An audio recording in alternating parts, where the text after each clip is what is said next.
This is Bryant-Denny Stadium, Tuscaloosa, Alabama, and the reigning national champions take the field.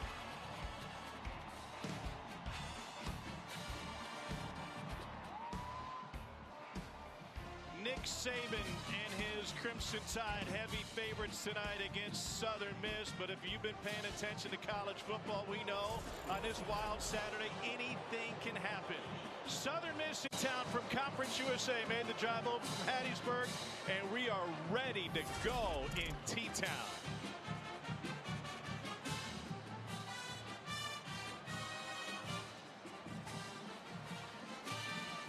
SEC Saturday Night is presented by T-Mobile.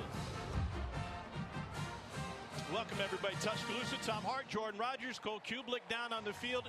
You know about Alabama. They've won 17 in a row. They got 2 ranked wins already this season. Yet, even with a win on the road to Florida last week, Jordan, everybody said Bama's vulnerable. Do they look that way to you? I think they did look a little vulnerable. Their first real test against a good Florida defense, and they didn't have an offensive play over 30 yards, held under 35 points for the first time since 2018. And you go, why? Why did this happen? Well, they didn't run the football well. In this offense, the explosive plays are based out of play action. So if you don't run the football well, those openings downfield aren't there. So look for them to start with that, and then those explosive plays will come back later in the game. See where they rank in conference. It was a key for them last year. Meanwhile, on the other side, Cole, defensively, Alabama is typically stout against the run. That hasn't been the case so far. No, absolutely not. Yards per carry obviously was terrible last week against Florida. Only the second time under Nick Saban that Alabama has allowed a team to rush for 4 touchdowns in the football game. And Tom, it wasn't about the calls as much as it was about the discipline. The run fits, not where they needed to be. You saw defensive linemen and linebackers running into one another. And then when stunts and pressures in games came, you saw defensive linemen run into each other. You saw linebackers in the wrong gaps. The fits did not fit where they needed to. The assignments were not what they needed to be. Those things can be cleaned up. And they're going to get a good opportunity to start here tonight against Southern Miss. They also, Cole, want to be better at running the football. Brian Robinson Jr. has been limited in practice this week.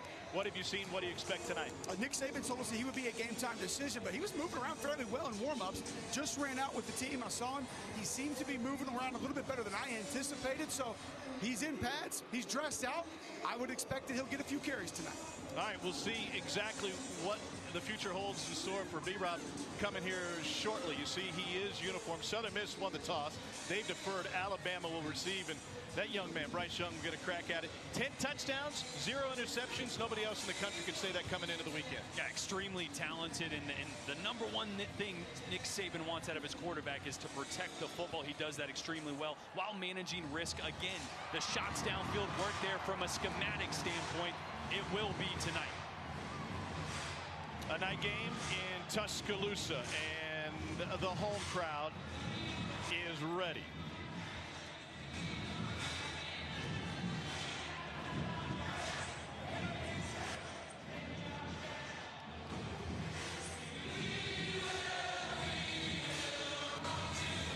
There's a great history between these programs. Southern Miss has notched a handful of notable wins, whether it's Brett Favre at quarterback or handing Bear Bryant his final home loss at Bryant-Denny. Do they have the power to hang in this one? We will find out. Biggs Bourgeois will kick it off. Jamison Williams to receive. Williams wants to bring it out. Got a seam. Got speed. Got touch at the 35, but stayed up. What a way to start the game. Touchdown, Alabama 100.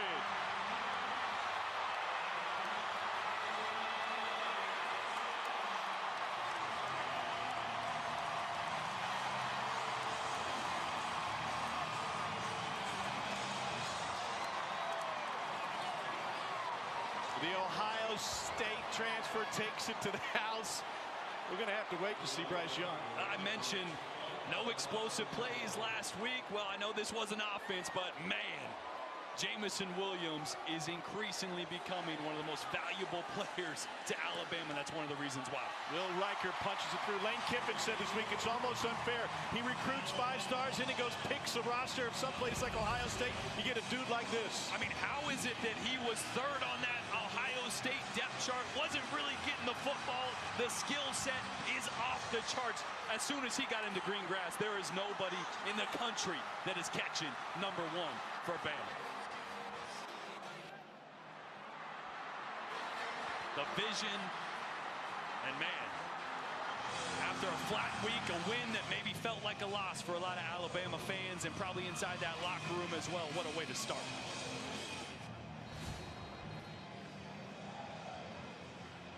Yeah, that's a heck of a start for Jamison Williams and the Crimson Tide.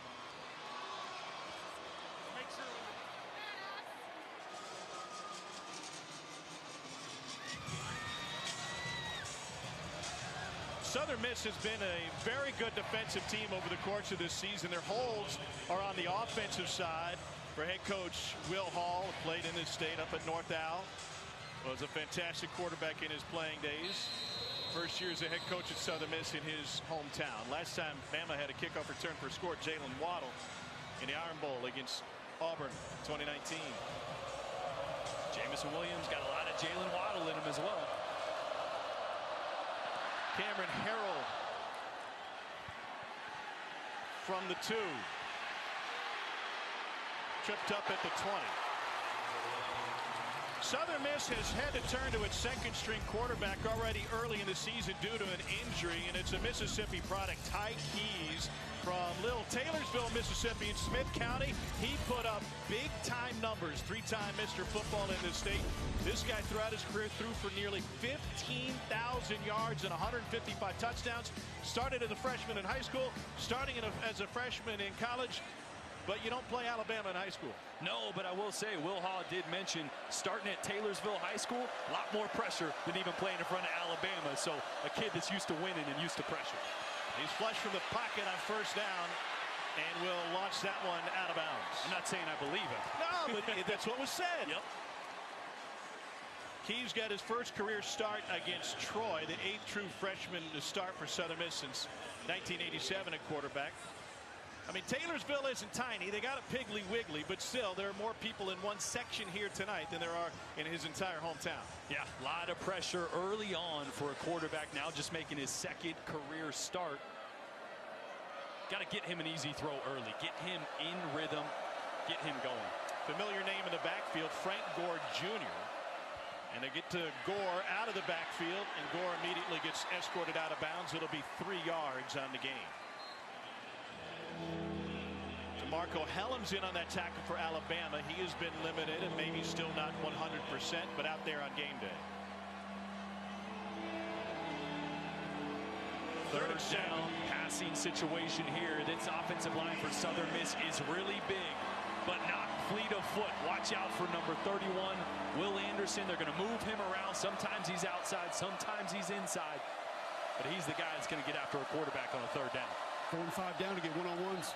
Movement on the left side, and here's where you tell you that Bryson Mays, the left tackle, number 51, is getting a rare start today. They've had to shuffle the entire line. Arvin Fletcher, the starting center, a senior, is out for this game for Southern Miss. And Cole, they're backed up. It's 3rd and long. You got guys changing positions. Can't be comfortable. No, it's not good. When you're backed up here next to the student section, I'll tell you, down at field level, and I'm down in the end zone, it's a little bit louder than you would think for Southern Miss first series. Communication going to be an issue. And like we mentioned before, 5 down from Pete Golding. Now he's going to go to a little bit more of a 3-man front. So you could see some more double teams depending on the pressure. Movement on the right side wasn't caught, and a double slant's incomplete behind his intended receiver. That's a good call on a 3rd down. 3 slants to the field, allow your quarterback to sort through, find the option, but just a ball way behind his receivers. You can tell the nerves are there for Ty Keys, and that crowd definitely got to him.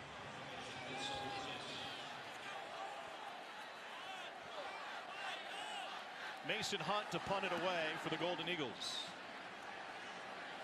JoJo Earl handles it with a fair catch after a 40-yard punt. We will see Alabama's offense for the first time. They have a 7-0 lead thanks to a 100-yard kickoff return for Jameson Williams.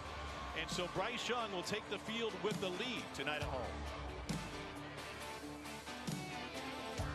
Here's Bryce Young, sophomore from Pasadena, California, out of Mater Dei, number 5 recruit in 2020, highest quarterback rating in Alabama history, and he has thrown 10 touchdowns and 0 interceptions coming into this game.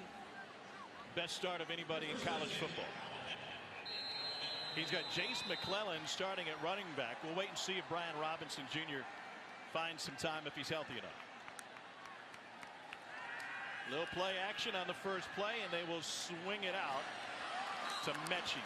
Well, Nick Saban told us this week that it's not about the RPO for them. It's about getting back to what Mac Jones did so well, running the play action and hitting on deep balls. Yeah, one of the best teams last year at pushing the ball downfield off the play action. That time right there, well, it's tough to establish that before you establish the run, right? I like taking a shot early, but Southern Miss was all over that one. Got to get the ground game going for play action to be effective. On 2nd and 16, McClellan, who got rave reviews from Saban about his abilities, but Cole, one thing that he wants to make sure his running backs can do is really press the hole. Well, pressing the line of scrimmage important for a running back. Obviously, you have to give your offensive line time to get on and through your blocks. Plays take time to develop, but if a running back just takes the football and goes 100 miles an hour north and south, that play doesn't have time to develop, especially a zone scheme play. You need to wait and see what the defense does and how it plays out. Jameson Williams motions to the slot. It's 3rd and 13.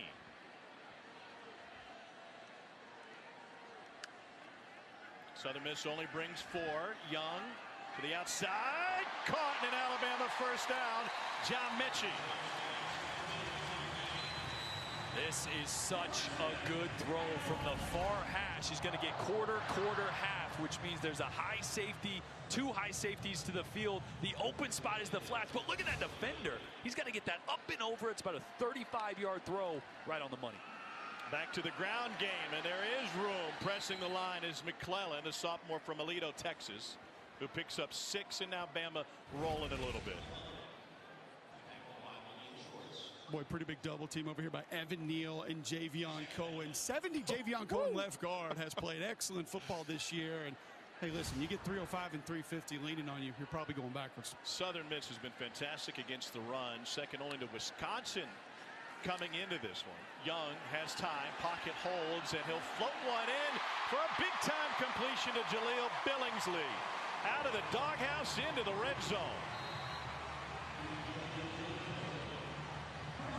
That's a great concept here. Shot play again. Southern Miss is playing up over the top. Watch these routes take the deep defenders, and Billingsley's going to cross the field that way and slip right underneath that over the top coverage.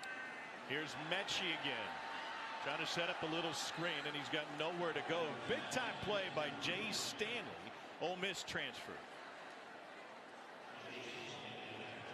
Cole, you had a chance to talk with Austin Armstrong, the young defensive coordinator for Southern Miss. How do you expect them to play Alabama early in this game? Well, he wanted to move the front early on, and you kind of saw it. First play of the game, a little bit of run stun inside between defensive tackles, and then you saw a stun on that previous play on the completion to Billingsley as well. He knows he can't sit still, but has to mix some things up in the front and on the back end.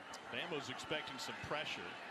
This time, McClellan bottled up. He finds 2. It was interesting. We spoke to Austin Armstrong, the defensive coordinator for Southern Miss, on the field about number 19 for Alabama, Jaleel Billingsley. Specifically, he said, you know, it's interesting. They're not splitting him out as much as they did last year. And what do you know? First big play, he was split out as a receiver, not attached as a tight end. Armstrong, true baby blues. He's the youngest coordinator in the FBS, just 28 years old, high school class of 2011. And he's trying to coordinate against Bill O'Brien. On 3rd and 8 to the end zone, Billingsley. Beautiful catch for a touchdown.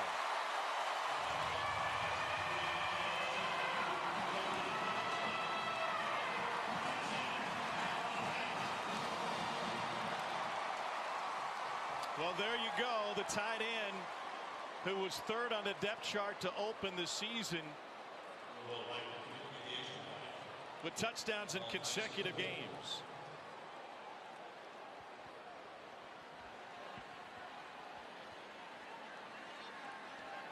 Will Reichert for the point after. He stays perfect. Have Billingsley get open. Boy, once again using him split out like a wide receiver, this time in a bunch. So he's going to have two receivers again here. They're going to open up this coverage and a little wheel route behind to set up man-to-man. Right? You got a team that wants to play up over the top. Great. Take them there and get a man matchup underneath for your athletic tight end, and a great ball by Bryce Young, Alabama, 14. Well, perhaps the greatest win in Southern Miss history, handing Bear Bryant a loss. It's Jim Carmody on the right, the first-year Southern Miss head coach. He had a great quarterback in Reggie Collier. It was one of only 2 losses for Bear Bryant at Bryant-Denny Stadium. The other one came to Florida. And what made that one so painful? It ended Alabama's 57-game home win streak at the time.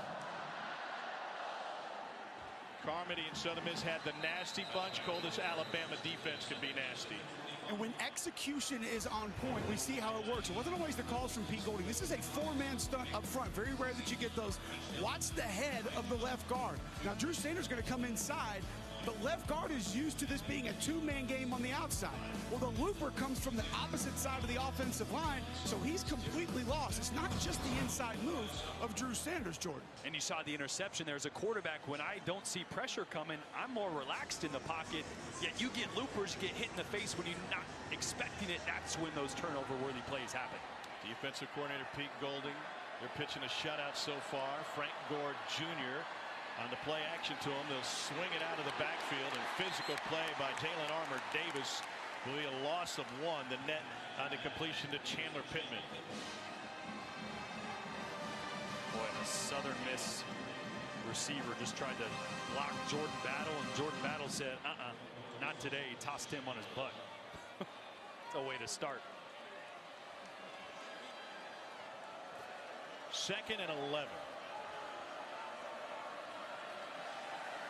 Over the middle, that's complete, and a tight end, Grayson Gunner, will rumble for a first down. All right, we've seen great Alabama, and now, Cole, there's also evidence of when they're not executing. Right, when the execution doesn't go well. This is a tackle twist on the inside of the defensive line. I can promise you, one thing not supposed to happen is what you're going to see on your screen right now. The 2 D tackles run into one another. That gives you a lot of space to throw the football, Jordan. Yeah, when you don't have pressure in your face as a quarterback, you can dial up a back shoulder, perfectly accurate throw against great coverage. That defensive line twist, pressure or no pressure, makes all the difference. We'll watch that defensive line today. The real talent, the youth of the Alabama defensive line, as Gore takes up one right into the heart of it. Christian Harris, the tackle. Talking with Pete Golding yesterday, Cole, he told us, I got my young guys that have incredible talent. If I can get them to do what they're supposed to do, the ceiling is really high for them. The older players on that Alabama defensive line can do their job, and they know what they're supposed to do, but the inference was that the younger guys have more upside. Well, and I think, Tom, it fits right into the narrative that we were just discussing, and that is inconsistency. This young group of defensive linemen for Alabama that normally would apply some depth for what Nick Saban has just been too inconsistent to grab meaningful reps. Delayed pressure that time from Christian Harris. They force the incompletion. It'll get loud on this 3rd and 8.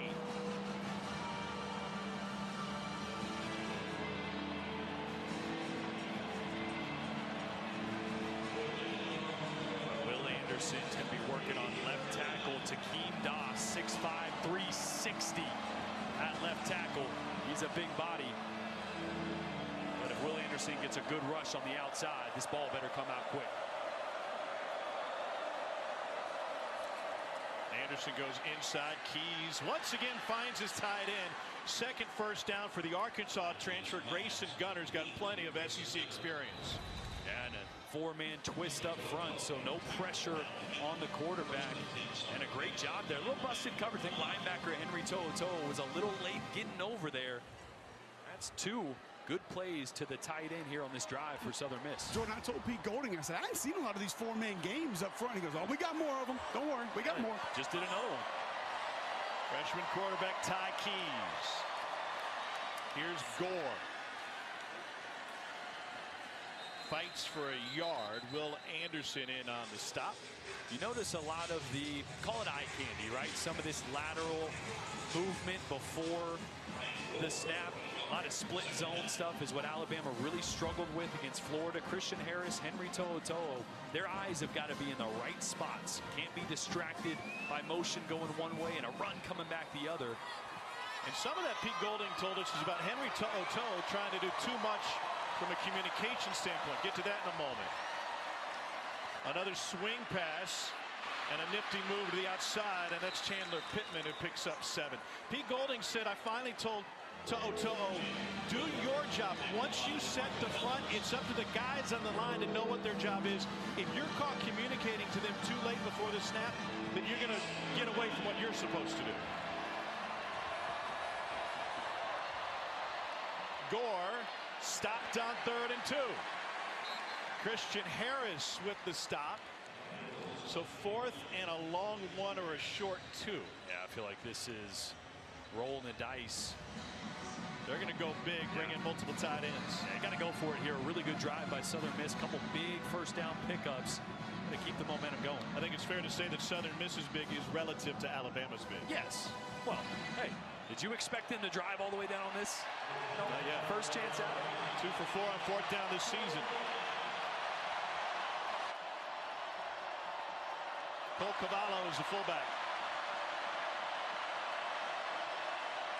Play action, swing, and that is intercepted off the carom. Picked up by DeMarco Helms. An Alabama takeaway after Southern Miss had the perfect play drawn up. A great play. Get your quarterback a little bit outside the pocket. He actually misses the read, though. He tries to throw the corner route that was heavily covered. He had a tight end in the flat for an easy first down pickup, and he just missed it. Jordan Battle got his hands on it. DeMarcus Helms ends up with it. 4th down stop for Alabama, and it's another tied takeaway. Season Allstate will celebrate every field goal and extra point made by participating universities by making a donation to the university's General Scholarship Fund. Thank you, Allstate. Clemson upset on the road today at NC State, loss in double overtime, 27-21, and right now Tennessee leads at Florida by 4. Here's Jace McClellan. He's got room on the edge, and McClellan takes it into Southern Miss territory with a 27-yard run. Great lead block by Jamison Williams, coming down and cracking on a linebacker to open things up there for Jace McClellan. Had 3 touchdowns 3 ways against Mercer a couple weeks ago. McClellan cut down, no gain. And he's only about 190 pounds, but watch how he comes in here. Wow, come on. It looks better live. We slowed it down a little bit there. I swear it looked better live. But a great job getting in there and getting physical. That's I got no problem showing wide receivers blocking anytime you want to get to. Love it.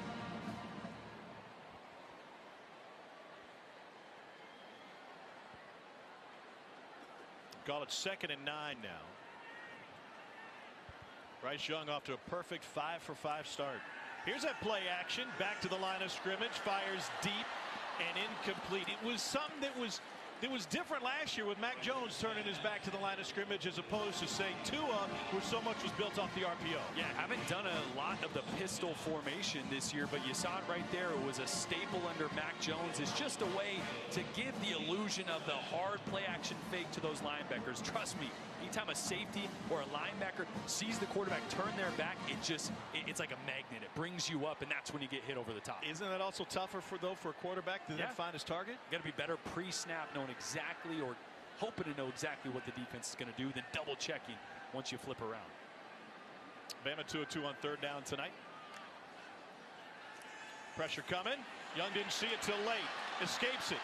Throws wide open. Slade Bolden. And Bolden gets wrestled down inside the 30. Goes from a sack to a 20-yard gain. And just a free runner here. You're going to see the nickel come on a blitz. Line was sliding the opposite direction, but this is where Bryce Young is at his best. Stepping up, moving when there's pressure in his face. Young 6 for 6. Here's McClellan, shifty in the hole, and he pushes it all the way out to a gain of 7.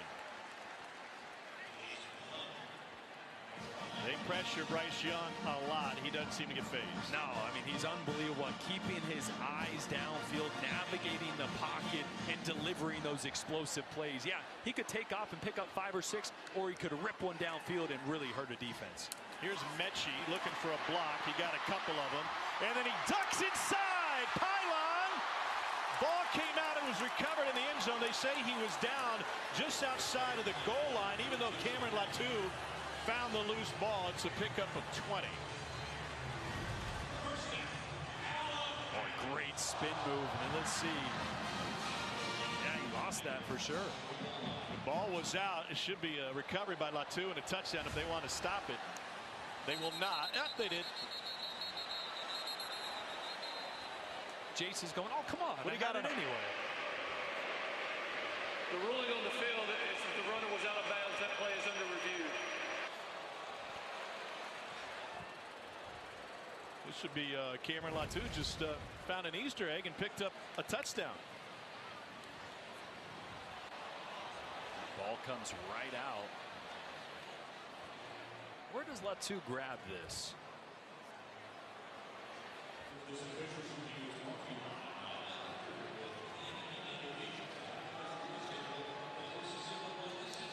Heads up play by Cameron Latu. Initially they ruled him out of bounds, and Latu just scoops it up right inside the goal line. That's one way. I mean, that's the easy way. Just picking up crumbs.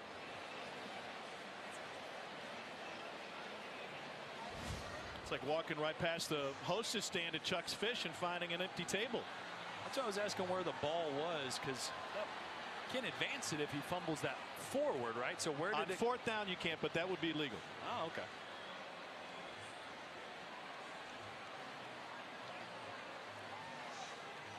Otherwise, on fourth down, it would be the spot of the fumble. Lee Hedrick is our referee tonight. SEC crew. Tell you what, we were always taught only on fourth down or further game do you dive with the ball out like that, just because so many bad things can happen, right? That ball goes through the end zone. Then you got problems. You know, you love the effort on the outside, but also a great play there by Southern Miss. Jarring the ball loose, but any way you spin it, Alabama's sitting pretty.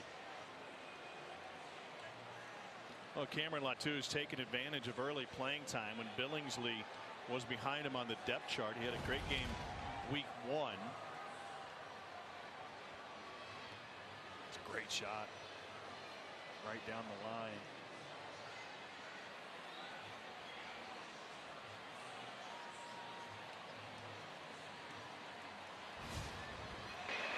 After review, video evidence shows that the runner fumbled the ball prior to the goal line. However, it was recovered by a teammate for a touchdown.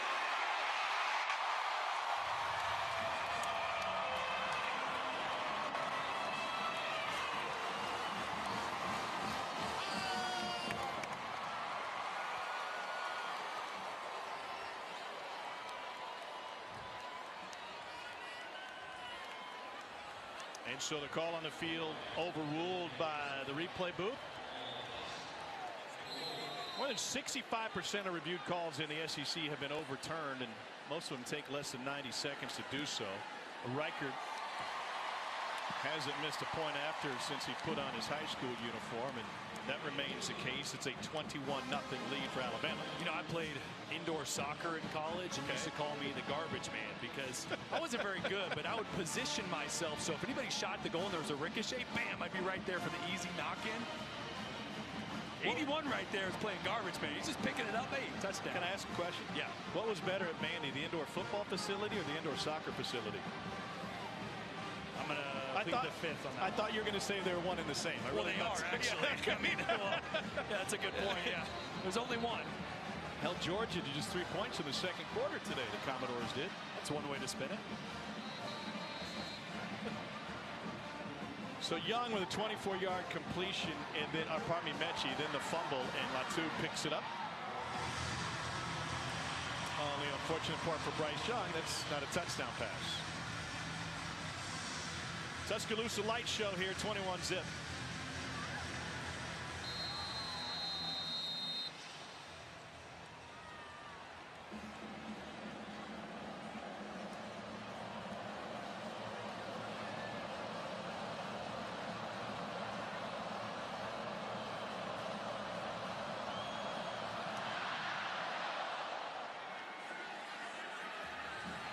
Chance for a return. And a monster hit on that return. Special teams are special for Alabama. It was a wild year last year for everybody in college football, with COVID giving opportunities for players to sit out the season if they wanted to, opt out in many words. And it was a challenging season for Southern Miss. They fired their head coach. Well, Jay Hobson decided he was done coaching after the first game of the season. That was a Thursday night. By Sunday afternoon, they pulled the trigger. They end up with 3 different head coaches, including Scotty Walden, who was a candidate at one point, but left to take the bird in the hand, which was the Austin Peay job. Head coach Tim Billings, interim coach the last 5 games. They finished with a big win against Florida Atlantic. The one thing that it allowed is Gore gets spun around. By making a coaching change so early, they were allowed then to start the interview process incredibly early, and they end up with a guy who seems to be a perfect fit in Will Hall. Perfect fit, and a guy that understands there's a lot of turmoil. It's going to take really developing this program from the ground up, understanding what type of players they want to recruit to fit the scheme, changing the culture. Look, it's going to take some time, he even admitted, but man, after interviews with Will Hall, I was extremely impressed. And I think he's the right man for the job. Athletic director Jeremy McClain had been in the same conference as Hall, who had gone backwards after a head coach at the Division II level, said, I got to go be a coordinator if I want to get a head job at the FBS. Keys pressured, and he goes down. Will Anderson Jr. was waiting for him off the spin move. It's a loss of 10. Boy, Will Anderson cleaned up, but watch Mathis here really providing the reason that Ty had to escape the pocket there, and Will Anderson, just like Cameron Latu, was able to clean up a little bit.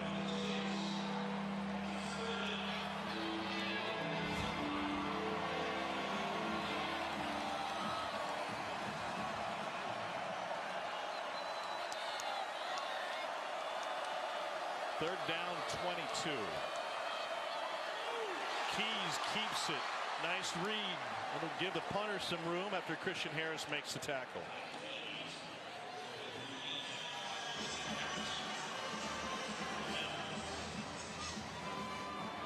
And so Mason Hunt will come on for another punt. The school that produced Ray Guy, first punter in the College Football Hall of Fame, first round pick of the Raiders. Figures to use Mason Hunt multiple times tonight. JoJo Earl to return. Not a great punt. Earl from the near side of the 50. We got a flag early, but Earl with fireworks dips to the outside and taken out inside the 5. Mason Hunt, the punter, made the stop. As it stands, a 46-yard touchdown return for JoJo Earl, but a flag back at the 30. Oh, he's something, huh? Yeah. You look at what they had last year, what they lost, you go, man, I don't know if they're going to replace a guy like Devontae and Jalen Waddle. Holding on the return team number 7. That's a 10-yard penalty from the end of the kick. First down. And then all of a sudden, Jamison Williams and JoJo Earl. Yeah, pretty good. By the way, can you imagine how good the team was at Aledo High School in Texas with JoJo Earl and Jace McClellan on the same squad? You think anybody else touched the ball? Yeah, hard to be a bad quarterback on that roster, right? Hand it off and dump it off. Yeah. They'd been playing together since they were young tykes and on the same team in middle school. Parents got together and said, you know, pretty good program out in Aledo. How about we all pack up and as families move out there? And that was the decision. And then Earl was recruited to Alabama by McClellan, who was originally an Oklahoma commit.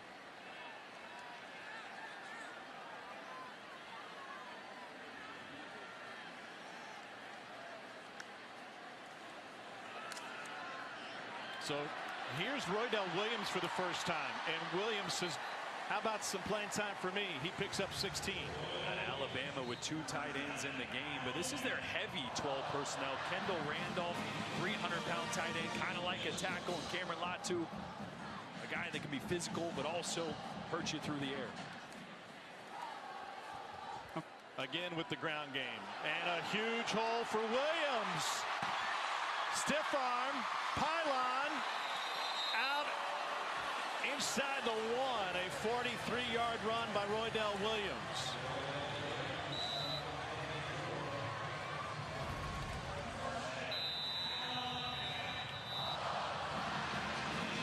Williams elbow down just right at the 1-yard line. Good spot by the side judge. And when the second quarter begins, Alabama will be on the doorstep once again. Roydell Williams getting the Shakers going. Alabama up 21-0. Back to SEC Saturday night, presented by T-Mobile.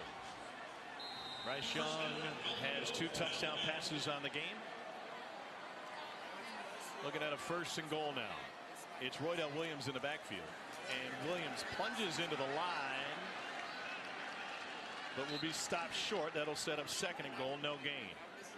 Cole, what's it like as an offensive lineman in goal line situations? Man, it's just getting low. I used to try to get down in a 4-point stance and just really just bear claw. You're just trying to get a little bit of movement, try to get your pad level, maybe get your helmet, your hat placement underneath those defensive linemen in front of you. Try it again. And this time he's in. Roydell Williams with the touchdown plunge. This is first for the sophomore from Hueytown.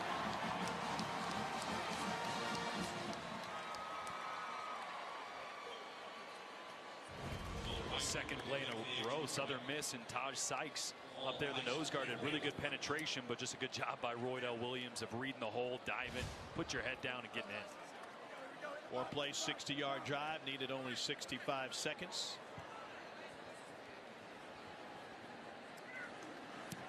Riker splits the uprights.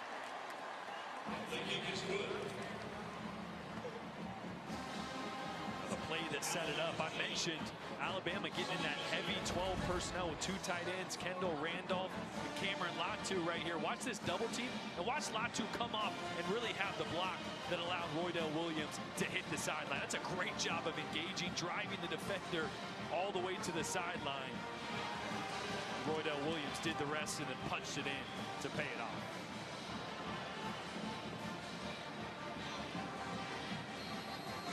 Pylon cam no worse for wear, and Williams able to clean it up after getting him down there.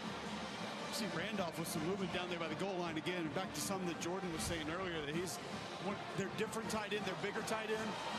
He's not a tight end, guys. No. I mean, that dude's a tackle. And Bill O'Brien told us he would be their next right tackle in the game, but the value to be able to have someone that has the understanding, the technical wherewithal to be able to block the way that he does, especially in the run game, not a lot of teams can offer that.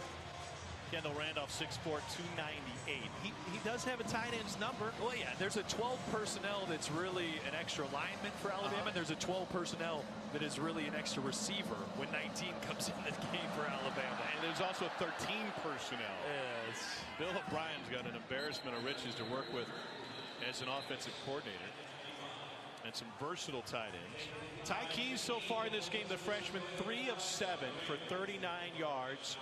Small town kid from Taylorsville, Mississippi. Taylorsville, by the way, northwest of Soso, and it's just north of Hot Coffee, Mississippi. Hot coffee, huh? Yeah. You're more of an ice guy. Yeah, I'm a cold coffee guy, but yeah, I dabble every now and then when the weather starts to get colder. Instead of getting on a plane, we could drive over to Taylorsville maybe tomorrow if you got free time. You know, Southern Miss and Will Hall, they're really recreating their identity on offense, and they had to do that last week with Ty Keys in his first start. Here's Keys on the run. Tooling the scheme, the play calling to his skill set. Expect to see a little bit more design quarterback runs. And again, their best receiver on the outside, Jason Brownlee, just 1 target tonight, 0 catches. Got to find a way to get some of their playmakers the ball in space. Brownlee, a couple 100-yard games in his career, 3 of them as a matter of fact. Pete Golding, defensive coordinator for Alabama, said, I know this staff well, and I know what Will Hall wants to do. I just don't think they're at a place to be what he wants to be right now. This is Frank Gorgan. And part of that, he said, Cole, he's a great coach. If they can't outblock you, they can run to space and maybe run some option stuff going forward with 2 and 3 backs and the quarterback as a runner. But Golding just didn't think that they would see that in this game because Keys has so little experience.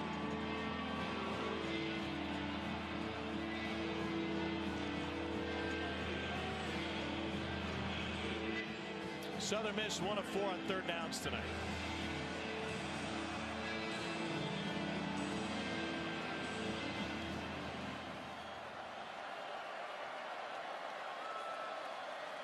Pressure coming.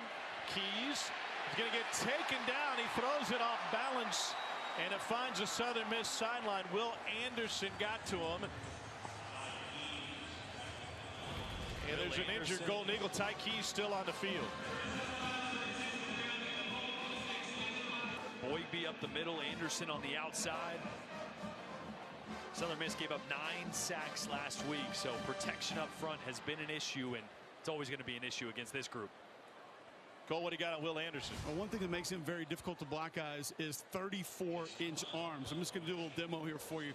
I got about 32.5, 33-inch arms. As an offensive tackle, you have to get your hand on a pass rusher. So this is 34 inches right here. So if I'm trying to get my hands on Will Anderson, that's the extension that he has to be able to keep me off of him as he's rushing the passer. Just to put in perspective, Khalil Mack, 33.5-inch arms. Will Anderson, 34 at 6'4", 255 pounds. Can we get the utility? Can we get the utility to keep poking Cole with the stick? Please. That's the ultimate. Now hit him with it. 28-0 Alabama. Good work, fellas. All right, thanks. Hendon Hooker, pretty good start. 7 for 11, a couple touchdowns starting for Tennessee. Bryce Young wanting to go deep. And he's got him! Jamison Williams eating up the yardage again. 81-yard reception.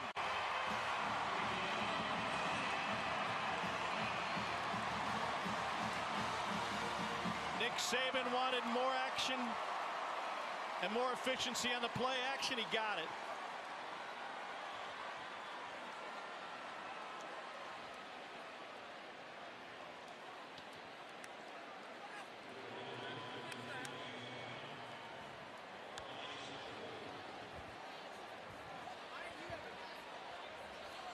Jamison Williams out of St. Louis by way of Ohio State. He's touched the ball twice tonight. He has 181 all-purpose yards. Reichard makes it 35-0. It's just the speed. I mean, you cannot coach speed. Safety's a little lower than they probably would have wanted to be. And once you're even as a quarterback, you see Jamison Williams or any of your receivers even, that means he is leaving. Bryce Young, great read, great throw. A couple weeks ago, we were in town for the Mercer game, and we asked Bryce Young who he emulates at the next level. And without having any idea who he was talking to, he said, Aaron Rodgers, I love the way he plays the game. Do you see Aaron Rodgers and Bryce Young? 100%. There's a lot of similarities in their mechanics, especially their lower body mechanics, the way they flip the ball. Both their feet come off the ground a lot of the times as they're ripping their lower body through the throw to create velocity and accuracy. I kind of expected that was what he was going to say because I've watched him on film and 12 on film a whole lot, and there is a ton of similarities. It's kind of the new era of quarterbacking. You don't see very many Peyton Mannings anymore. You see a whole lot more Aaron Rodgers. Matt Corral fits that description too, and he's 1 and 2 in the Heisman odds right now with Bryce Young. 100%. How quickly the ball needs to come out. How a lot of times passing lanes, you have to fit your arm angle to match where the passing lane is because of tempo and how quickly things change in the new era of offense. Think about it this way. I think 10, 15 years ago, you were recruiting a closing pitcher at quarterback, right? A big, tall, strong-arm guy, threw over the top, 6'5". You wanted Nolan Ryan. Yep, now you want a second baseman, a guy that is quick, agile, can flip and throw the ball really accurately from any platform. That's Bryce Young. Coolest part about that, Jordan, I thought, is when Bill O'Brien told us they actually rep that in practice every day. They work on throwing off balance, throwing while moving around, changing arm angles, things of that nature. Ty Keys took a hit on that last third down. He's back out there. Pass backwards. This will be a run now for Daquan Bailey Brown, who picks up 3. And just some housekeeping. Bryce Young on that fumble at the goal line got credit for a touchdown pass that Latu recovered. So on the night, Bryce Young 8 of 9, 3 touchdowns. Jeez. How many games in a row now is that 3 touchdowns? Every game. Every game. Wow. Good start. That's why he's all smiles. 2nd and 7. Tough sledding for Frank Gore Jr., freshman from Miami in his 2nd year in the program. You know, his dad, Frank Gore Sr., 5-time Pro Bowler, was playing in the NFL as recently as last year, and now his pops is getting ready, he says, for a boxing career. His pops put the gloves on, and Gore Jr., he don't need no gloves out there. That's old school, man. No gloves. Love it. Oh, this is bare knuckle. Yeah. We asked him if he ever got in the ring with his dad. He's like, nah. No, that's something I'm interested in. I wouldn't be either. Pressure. They got it to the screen, and this is Bailey Brown, but he gets back just to the line of scrimmage. But Darian Mathis stayed with it, came up with a stop, and that'll bring on the punting unit for Southern Miss. Bailey Brown, another one of those guys that they can build upon on the outside. I remember watching, I was down on the field earlier, and I was like, man, number 2 has got some juice. So another one of those guys that they can get the ball in space, get Ty Keys some easy throws. Look, it's going to be tough to get anything going against Alabama. But really, as Will Hall mentioned, we're planning for 2 weeks from now, right? Conference. We're trying to get ready tonight for conference play in Rice. Alabama nearly got it. May have gotten a piece of that one from Mason Hunt. Tide already has a block punt return for a touchdown this season. 44-yard punt. 5 minutes into the 2nd quarter. Alabama's up 35-0. We're talking about all the great voices of SEC football over the years, including Eli Gold, Chris Stewart, our good friend, with them, and John Parker Wilson over on the other side. Larry Munson, Jim Fife, Jim Hawthorne. There's a look at Eli in his 34th season. His spotting boards look just like yours, Jay. Yeah, he's got his board's a little bigger. That's like made out of wood too. He's got that. I just keep the paper. That's real. I like how you can see it all at the same time. That's nice. Maybe I should do that. He's had plenty of opportunities to get excited tonight with Alabama up 35-0. First score came on a Jamison Williams return. Here's how it sounded coming out of Eli Gold's mouth. Here's the kick, and we're underway. Jamison Williams from a yard deep to the 10. 15-20, cuts left, up the middle. He's got running room, spun around, breaks the tackle. He's on his way. He's going to bring it back 101 yards. Touchdown, Alabama. Was he laughing? Eli was laughing at the end of that call. Thanks to the Crimson Tide Sports Network. It's going to be a great show tomorrow night. Young pressured, dumps it off incomplete. Cole, you listened to a pretty good one in the Auburn radio network with Jim Fife. He'll be featured tomorrow night. Oh, man, you think about touchdown Auburn, and then obviously Rod Bramblett was able to keep that going. Andy Burcham still doing it today. But hearing all those voices. Intentional grounding on the offense, number 9. That penalty is a loss of down at the spot of the foul. 3rd down. Hearing all those names, Tom, you think about how much college football those gentlemen painted for us in our minds growing up. I mean, that's what it was. We knew those guys as the voices of our team, still do today for many of them, and been very impactful over the years. I'm looking forward to the Munson part. Stepped on their face with a hobnail boot. The best. 3rd and 14. After intentional grounding called against Bryce Young. They'll send Williams out of the backfield, set up a screen to Mechie. Boy, that's tough. That's a tough play for Emil Ekiyor-Cole to get out there on a screen that they're trying to set up. Especially when Bryce Young can turn and get his feet in the ground and get that ball out as quick as he does. I mean, you're not going to beat that football out there. However, receiver has to know that the offensive line's coming out. Probably going to take a 305-pounder a little bit longer to get to the perimeter. So come flat before you try to get north and south. You still, as a quarterback, want to get rid of it immediately? Absolutely. And it's up to the wide receiver to get by the time. Quick screen right out. Yeah, the timing is what the timing is. That ball's going to come out of your hand. James Burnup to punt for the first time. He's got a rocket for a leg. The Aussie can do magic with this thing. And it's scooped up on the run. Daquan Bailey-Brown past midfield. Not much hang time that time from Burnap. 38-yard punt return for Bailey-Brown. Crimson Tide Radio Network. Good job by those professionals across the way. Hello, fellas. Let's take a look at Fansville, brought to you by Dr. Pepper. Parents weekend here in Tuscaloosa. Got all afternoon to get ready for this game tonight.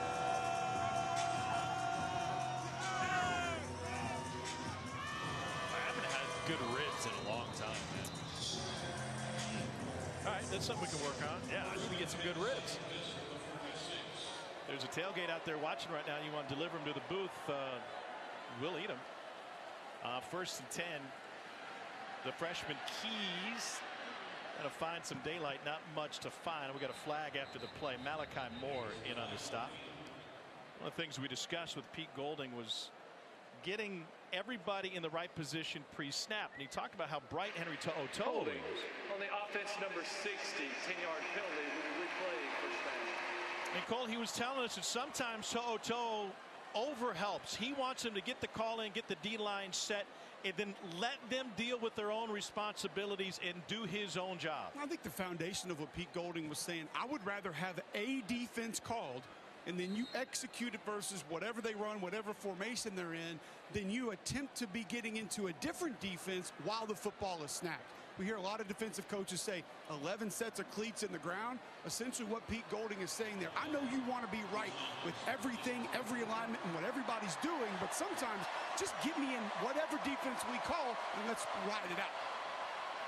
Keys finds the open tight end. It's Gunner again. Somehow got loose for 26. Third catch, third down. What a great play action there. Just, again, stealing the eyes of the linebacker. Henry To'o and Christian Harris there, bit up on the run. Tight end right behind him. Matched up with Malachi Moore now.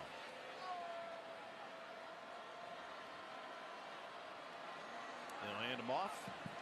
Fresh set of downs. Keys keeps it. Christian Harris got a fistful of fabric and brings him down. No gain.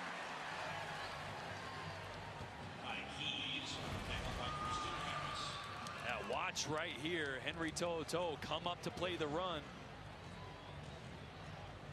I thought we were going to that last play. Great play there by Christian Harris. Thought we were going to the play action behind that because, you know, tight end position last week for Florida was an area of concern as well. Florida hadn't used the tight ends a ton, and they got Kamari Gamble and Keon Zipper both had big days. I thought you were still thinking about ribs. I was giving you a pass. Moore shows pressure off the edge, and Will Anderson first one there. Loss of 3.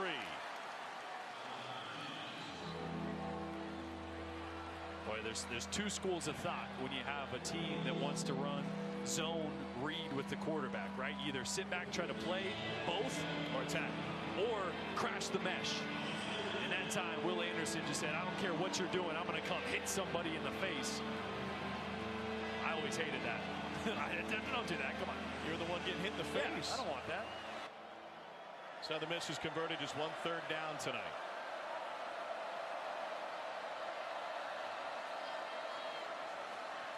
Keys has a crossing route. This is Jason Brownlee, who gets a block, and he gets ridden down at about the 11, a gain of 20. And they finally targeted their best receiver. Yeah, and this is a one read, one throw. This is the only place the ball was going. Everybody on the right side of your screen there, on the right side of the formation, is running their defenders off and then blocking for Brownlee coming from the left side to the right. It's kind of like a way to get a screen, but on the other side of the line of scrimmage. And not a very clean game on the right side of that offensive line. Will Anderson slants in, and you saw Justin Bigby not really get back around to take up that passing lane. Bama trying to preserve the shutout here in the first half. Keys swings it out. Missed tackle, Chandler Pittman to the pylon. And they'll say he's out at the 1. Stepped out before he made the dive, apparently. DeMarco Ellams came up to try to make this tackle. Pittman got out of it. And let's see. Ooh, I got a touchdown. I think so. Any part of his body come down out of bounds for the pylon's hit? Perhaps the left elbow. Did the ball move? Did he lose control of the ball before he hits the pylon? That angle, it didn't look like it, but the other angle looked like that ball was moving a little bit. You can tell, you can tell that he was trying to grab the ball to reach out before he was getting hit. And if that ball moved and he lost control, that'd be a touchback. If he has control, it'd be a touchdown. Replay booth is going to get involved. That's such a right here. Yeah, it's loose before it hits the pylon. It looked like it was loose, right? Yep. I mean, just barely.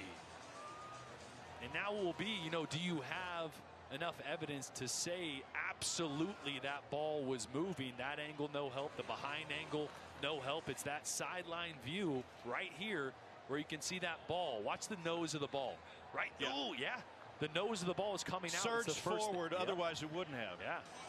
Well, this is what you were talking about earlier on the Latu recovery in the end zone. That's why you, unless it's an end-of-game situation, why you don't extend for the pylon with the danger of a touchback. And you can see right before Malachi Moore goes to hit him, he's thinking right there. He's thinking about trying to reach the ball out and probably loses control just a little. After video review, there's evidence to show that it is a touchdown. Ooh. The airborne runner hit the pylon. I don't agree with that. I don't either. But I tell you what, sometimes when a replay review booth or collaborative replay, I think they can get focused on one element of the play, and it wasn't called a touchdown originally. So if their focus is pylon or not, was he out of bounds? Even with all the help they get and collaborative replay with help from Birmingham, sometimes you can miss the kind of stuff that you were able to see.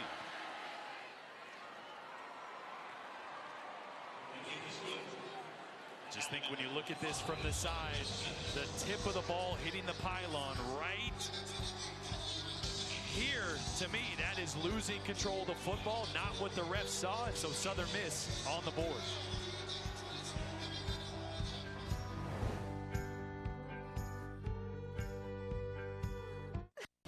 Regions halftime report coming up in just a little bit. Dari Doring-Chiswick-Watson will show you how Auburn somehow survived homecoming. We'll take you to the swamp, a good one between Florida and Tennessee. Alabama had to give up some points, I suppose. Well, they did, but I'd like to see the explosive plays that we've seen so far, particularly from Jamison Williams. Yeah. They started fast, 100-yard return. I was going to take it. You're right. Hey.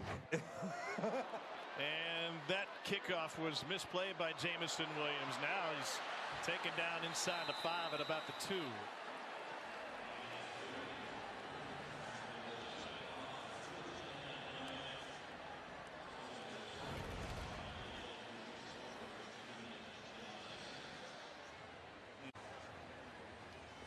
Nice design by Southern Miss, just trying to sneak one past Bama. Hey, thanks to Wheels Up, helping make travel easier. Jordan was at SEC Nation in Columbia, South Carolina this morning.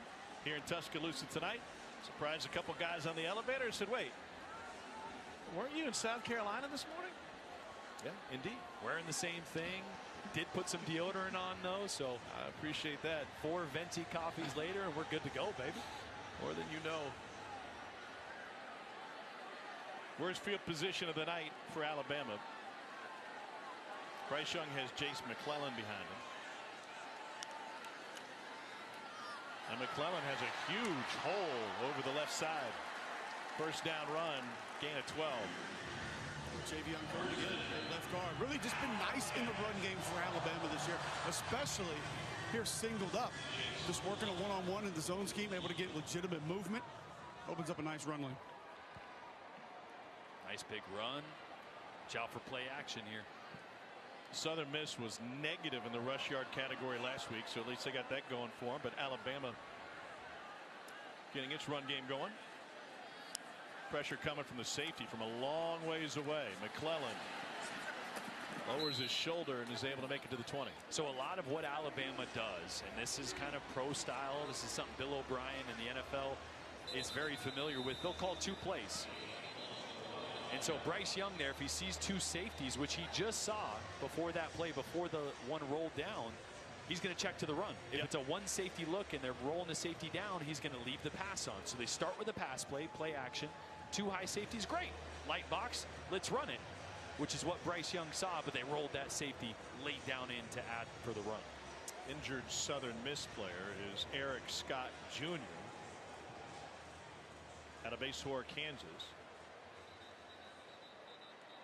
A great conversation with Bill O'Brien yesterday about the playbook that he inherited and the challenge as a coordinator to change all of his language and to change the verbiage into what Alabama already does.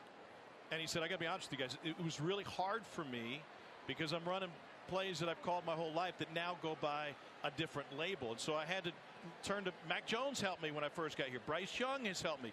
Other guys on the staff, Alex Mortensen, one of them, who've been able to share the information when they get me up to speed. But really, I got to do most of that work myself. And that is a lot harder than it sounds, right? I mean, you have one way of calling formations and concepts. Young, play action over the middle. There's Billingsley again, and he sheds a man, stays on his feet, takes it to the 47. It's a pickup of 33. A similar play to an explosive one that Billingsley caught earlier. Look, Mechie on the left side, right side of your screen is going to run both those defenders off. The safety in the corner, open that lane up for Jaleel Billingsley. Great read by Bryce Young. Big night for Billingsley.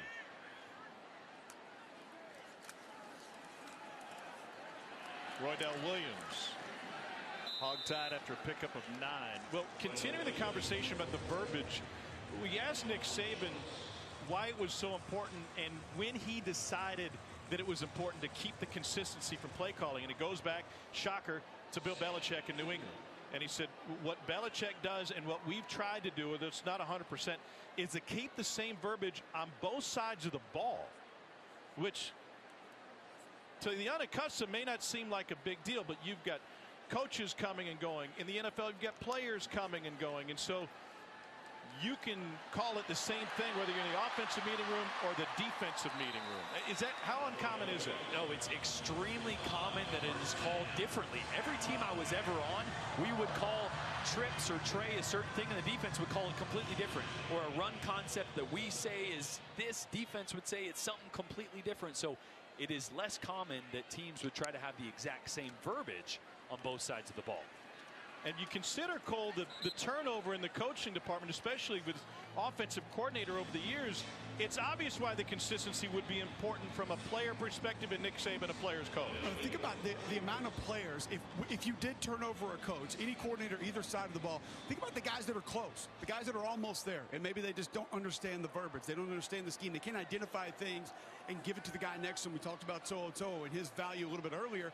All of a sudden, you're close, and then a new coordinator comes in. You have to relearn everything again. Something Cam Latu told us was tough for him going from defense to offense even. On 2nd and 6, they'll run it again. Roydell Williams. And he stumbled over the 5-yard line. 16-yard run. That close. Circled John Mechie there, did a great job of identifying and communicating to Bryce Young that a blitz was coming. Checked the run the opposite way. Bryce Young was aware. He said, we're good. Big game. It's about 6 stretch plays in a row on this drive. Yeah. Williams, the outside receiver. Billingsley, the slot.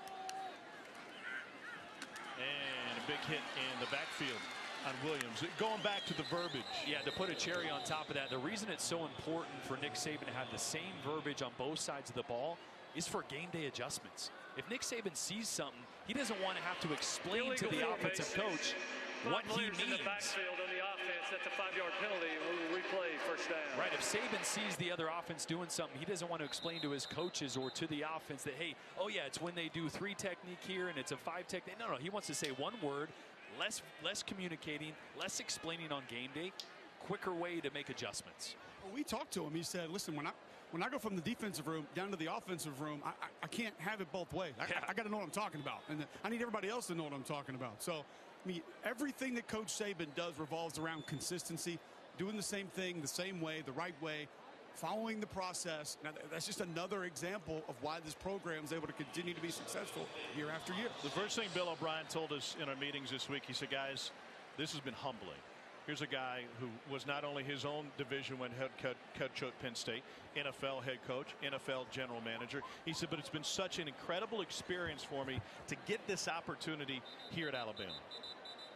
And he's had a tough job, like you said, of learning verbiage, but also figuring out where he can kind of sprinkle in some of, his touches, some of the RPO stuff that he learned with Deshaun Watson, that Deshaun ran at Clemson and then brought to the Texans, and some of the play action stuff. The 94-yard touchdown by Jamison Williams was kind of a wrinkle that Bill O'Brien brought into the offense. So figuring out what he can add to help this offense take the next step. I thought it was pretty cool how he said Mac Jones was critical in him being able to help learn this offense as well, coming by during his NFL draft training. First and goal, and just outside the 10.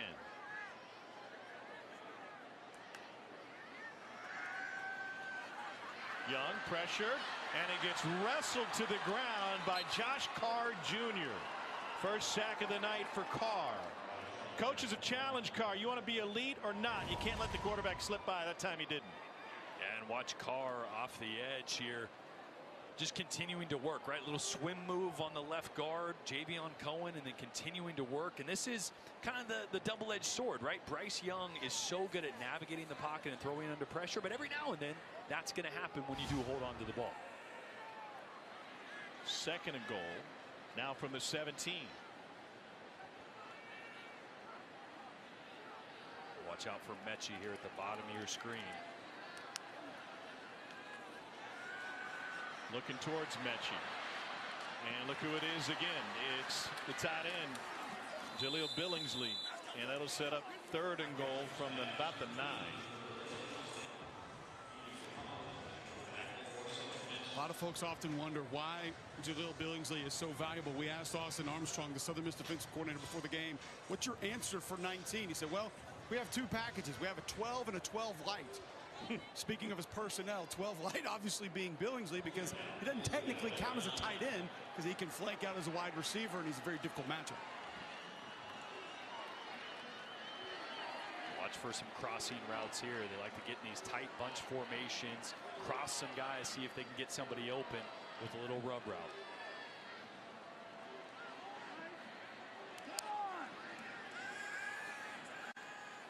Young steps up, throws on the run. Nice move by McClellan. Touchdown, Alabama.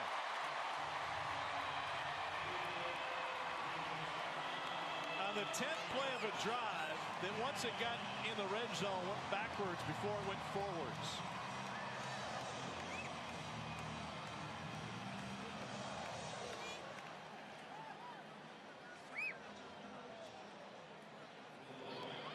Just a really good job by Bryce Young. It was great coverage on the back end by Southern Miss. Like I said, that bunch set, everybody crossed at the release. Southern Miss did a good job of passing things off, but what a great job by Bryce Young of knowing where your outlet is, where your check down is, getting him the ball, letting your playmakers make a play.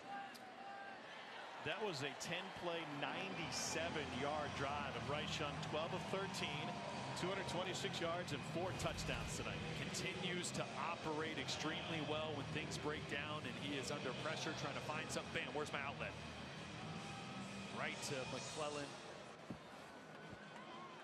Again, love the fact how he keeps his eyes downfield. Always looking for something, even stepping up in the pocket and then bam, knowing exactly where his outlet is. We used to call that route the Pro Bowl route. Why? When I had NFL coaches, they said, well, you get to your 4th read consistently, you're going to be in the Pro Bowl. Right? I mean, if you can work through things in the NFL and even at this level and dump it off that is how you're going to increase your completion percentage, increase positive plays, and that's just when the offense can take off, when you always have an answer. He spent some time with Bryce Young. It's easy to see why he would be such a smart and thoughtful football player, because he's a smart and thoughtful individual. Cole, you talked to him about dealing with the expectations when it comes to this incredible Alabama fan base. His demeanor is so impressive when you speak to him. He doesn't allow any of those outside distractions to get to him. You talked to him about certain things that fans want to see out of his game, like why don't you run the football more? He said, hey, they're entitled to their opinion. They watch the game. They can say what they think. That's cool, but there's two people inside this building that I listen to, maybe three. They're all three employed by the university, and they can tell me what to do on any given play. More football action in 10 seconds.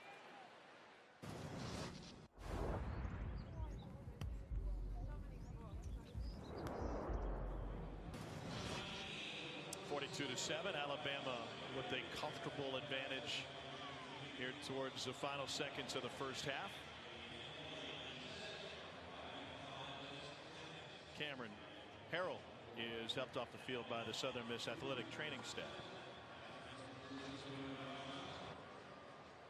Ty Keys 8 of 13 for 101 yards in this game. This is a Southern Miss staff that told us, Will Hall said, we view this as a game in between two other games, and 2 weeks of practice to get us ready for our Conference USA opener. And Ty Keys with a baptism by fire for a freshman quarterback. We're at the half, and you can watch a live performance from Alabama's $1 Million Band on SEC Network Plus. Start streaming now on the ESPN app. A comfortable first half for Alabama. It got started with a 100-yard kickoff return for Jamison Williams. We'll get Nick Saban's thoughts. He's with Cole right now. Coach Saban, you said this week play action was something you wanted to see your team get involved a little bit more. Felt like you had good success within the first half. Yeah, we did. We made a lot of explosive plays, play action. Bryce did a good job of throwing it. Guys got open. 19's been open a couple times. One made a big play on a play action pass, so we're happy with that. Feels like the defense has been successful attacking the mesh in zone read. How and why do you decide to take that course when playing a team that does it a lot? Well, you know, we want to force. They run a lot of counter OT, so when we force, you know, we get an extra guy because they're not blocking that guy. So, you know, quarterback ends up keeping the ball, but we got a guy on him too. So just got to get off the field on third down on defense. 3rd and 13, we let them complete that like screen pass. So anyway, got to play better in the second half. Thanks, Coach. I think. They held him to 2 of 7 on 3rd down. He is a perfectionist, and the results speak for themselves. Bryce Young nearly perfect. 12 of 13, 4 touchdowns in the first half. You know who's perfect? Dari. It's all yours. Tom, SEC Saturday night presented by T-Mobile. Bryant-Denny Stadium, Alabama up 42-7 on Southern Miss. We welcome you back. Tom Hart, Jordan Rogers, Cole Kublik down on the field. You know, we started the broadcast tonight talking about Alabama's vulnerability after the Florida game last week. What have we seen today? Clemson lost. Texas A&M lost. Oklahoma is losing. If I'm an Alabama fan, I'd take this vulnerability all day long. Absolutely. It was a lack of explosive plays last week. 0 offensive plays of 30-plus yards. And tonight, RD3, it was the play-action pass, right? They're running the football better. Bryce Young and these athletes they have on the outside are just running by Southern Miss defenders. And Jaleel Billingsley has had a big role, and he hasn't really had a role the first 3 games. I think he's out of the doghouse. Yeah, and found the end zone. Let's take a look at our first half stats brought to you by Zaxby's. Bryce Young and play action tonight, a focus for Nick Saban. Absolutely. I mean, this is how they were explosive in 2020. This is how Nick Saban wants to be explosive and wants to push the ball downfield. And I tell you what, coming into this game, averaging 6.6 yards per attempt, they're doing a little better than that, all right? Yeah, he does not seem bothered. I'm just trying to find a perfect roll of tape. Maybe some chapstick. That's about it.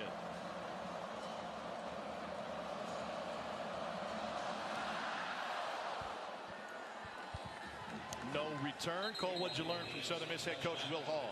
Well, he talked to me about a couple different things, Tom, and he said, first, offensively, Tykees has to be better reading the mesh. Felt like they missed a couple opportunities with him to keep it or give it. And he said, Cole, defensively, tackling, man, we just have to be better getting ball to the ground. He said, I get it. I know they're really good. But my guys have got to get them to the ground. He said, we think we can be a little bit more competitive if they can make that happen. Kind of like Shane Beamer's response when he was asked about Georgia's defensive line. Like, they got 5 stars everywhere. They're pretty good. Yeah, we know. It's tall task. Keys, the freshman, incomplete.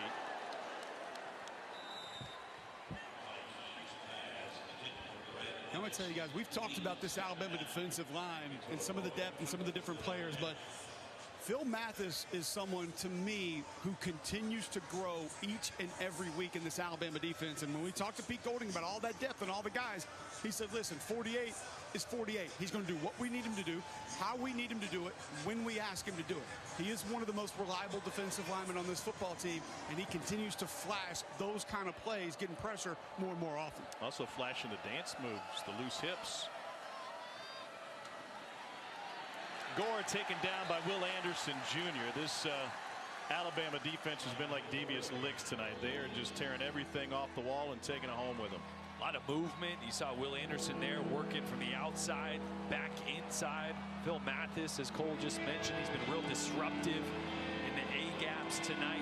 This defensive line is starting to catch their stride, starting to play a lot better. Another big one, Jordan, is that 18's actually on the field. LeBron Ray giving Alabama meaningful reps the last 2 weeks.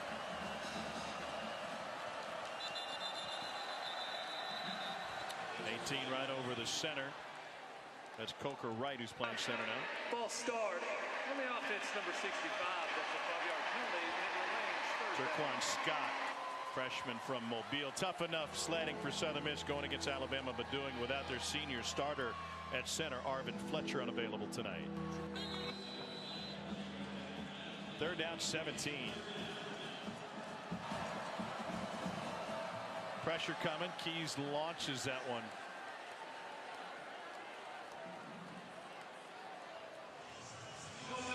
You remember? Number 1 is in the area, 4th down. I don't know. I don't really know what that was. That was weird. I mean, we've heard quarterbacks in the NFL, Mike, say, I was seeing ghosts out there. Maybe he was seeing ghosts. Oh, you know what it was? I think he thought there might have been a penalty there. I think he thought someone jumped early there. Maybe just trying to get it out of bounds. I don't know. JoJo Earl set to return. Alabama will have great field position. Earl had a punt return for a score waved off due to a holding penalty. From about the 43, multiple flags now. This one's certainly coming back. Earl with another positive return.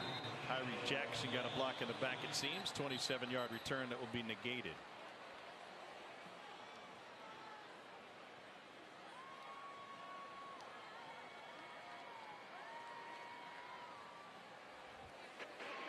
During the return, illegal block in the back on the receiving team, number 6. It's a 10-yard penalty from the spot of the foul, and it will be first down. You can see right there in the middle of your screen. Little block in the back. Tell you what, JoJo Earl, he's dangerous back there. Bryce Young's dangerous in the play-action game. Absolutely. Anytime that running game is a threat, look at the way he navigates the pocket, keeps his eyes downfield. And I tell you what, Jaleel Billingsley has been underneath, but when they've been able to get over the top, it's been Jamison Williams. The speed, he's been a game changer since he stepped on campus from Ohio State. Bryce Young has 14 passing touchdowns this season, the most through a player's first 4 career starts in Alabama football history. Touch pass. Here's Mechie. Found some room and gets tripped up after a pickup of 7. Jay Stanley the stop. Doesn't that just tell you everything you need to know about how we perceive Alabama? We're talking about, are they vulnerable? Yeah. I mean, he's setting records for throwing touchdown passes through the first 4 games. They put 31 points on Florida in the swamp, and now we're like, oh, I don't know. Got to worry about this. Only 31 points. It didn't look that good. 30 points in 30 consecutive games, one shy of UCF's record for the longest streak in major college football history. They've just set the bar so high that anytime they're a little bit below that, everybody notices. Well, the running game certainly on par tonight, even if it was behind the expectations last week. Cole? Well, Tom and Jordan, you guys mentioned the expectations sometimes of the media and the fans, maybe a little bit unfair, but it doesn't get too far outside of that facility. Nick Saban actually told us when we met with him on Friday, he said, listen, I felt like we lost the game when we got on the bus. I had to go tell the guys, hey, we just won the game. We just won at the Swamp. I felt like my players were walking around like they lost that football game. Well, it was really interesting how Pete Golding also put that in perspective. Here's McClellan again. McClellan finds the sideline, and he's forced out of bounds. 26-yard run and a flag on the end of that play.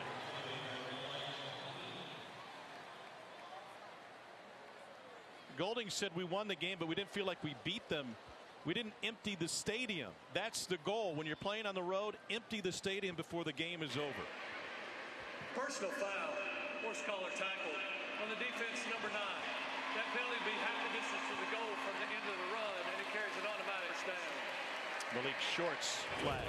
Out of this heavy 12 personnel, 2 tight ends. Great block by Cameron Latu to allow McClellan to get downfield, and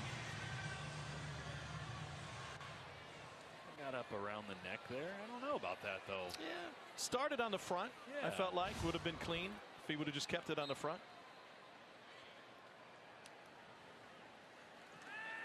End zone shot. Touchdown, Cameron Latu. Second of the night. Play action has been near perfection for Alabama tonight. Play action is right. Down here in the red zone, when you're doing play action, all you really need is to get those linebackers to hesitate, right? Just for a second so you can get behind them, exactly what Alabama was able to do.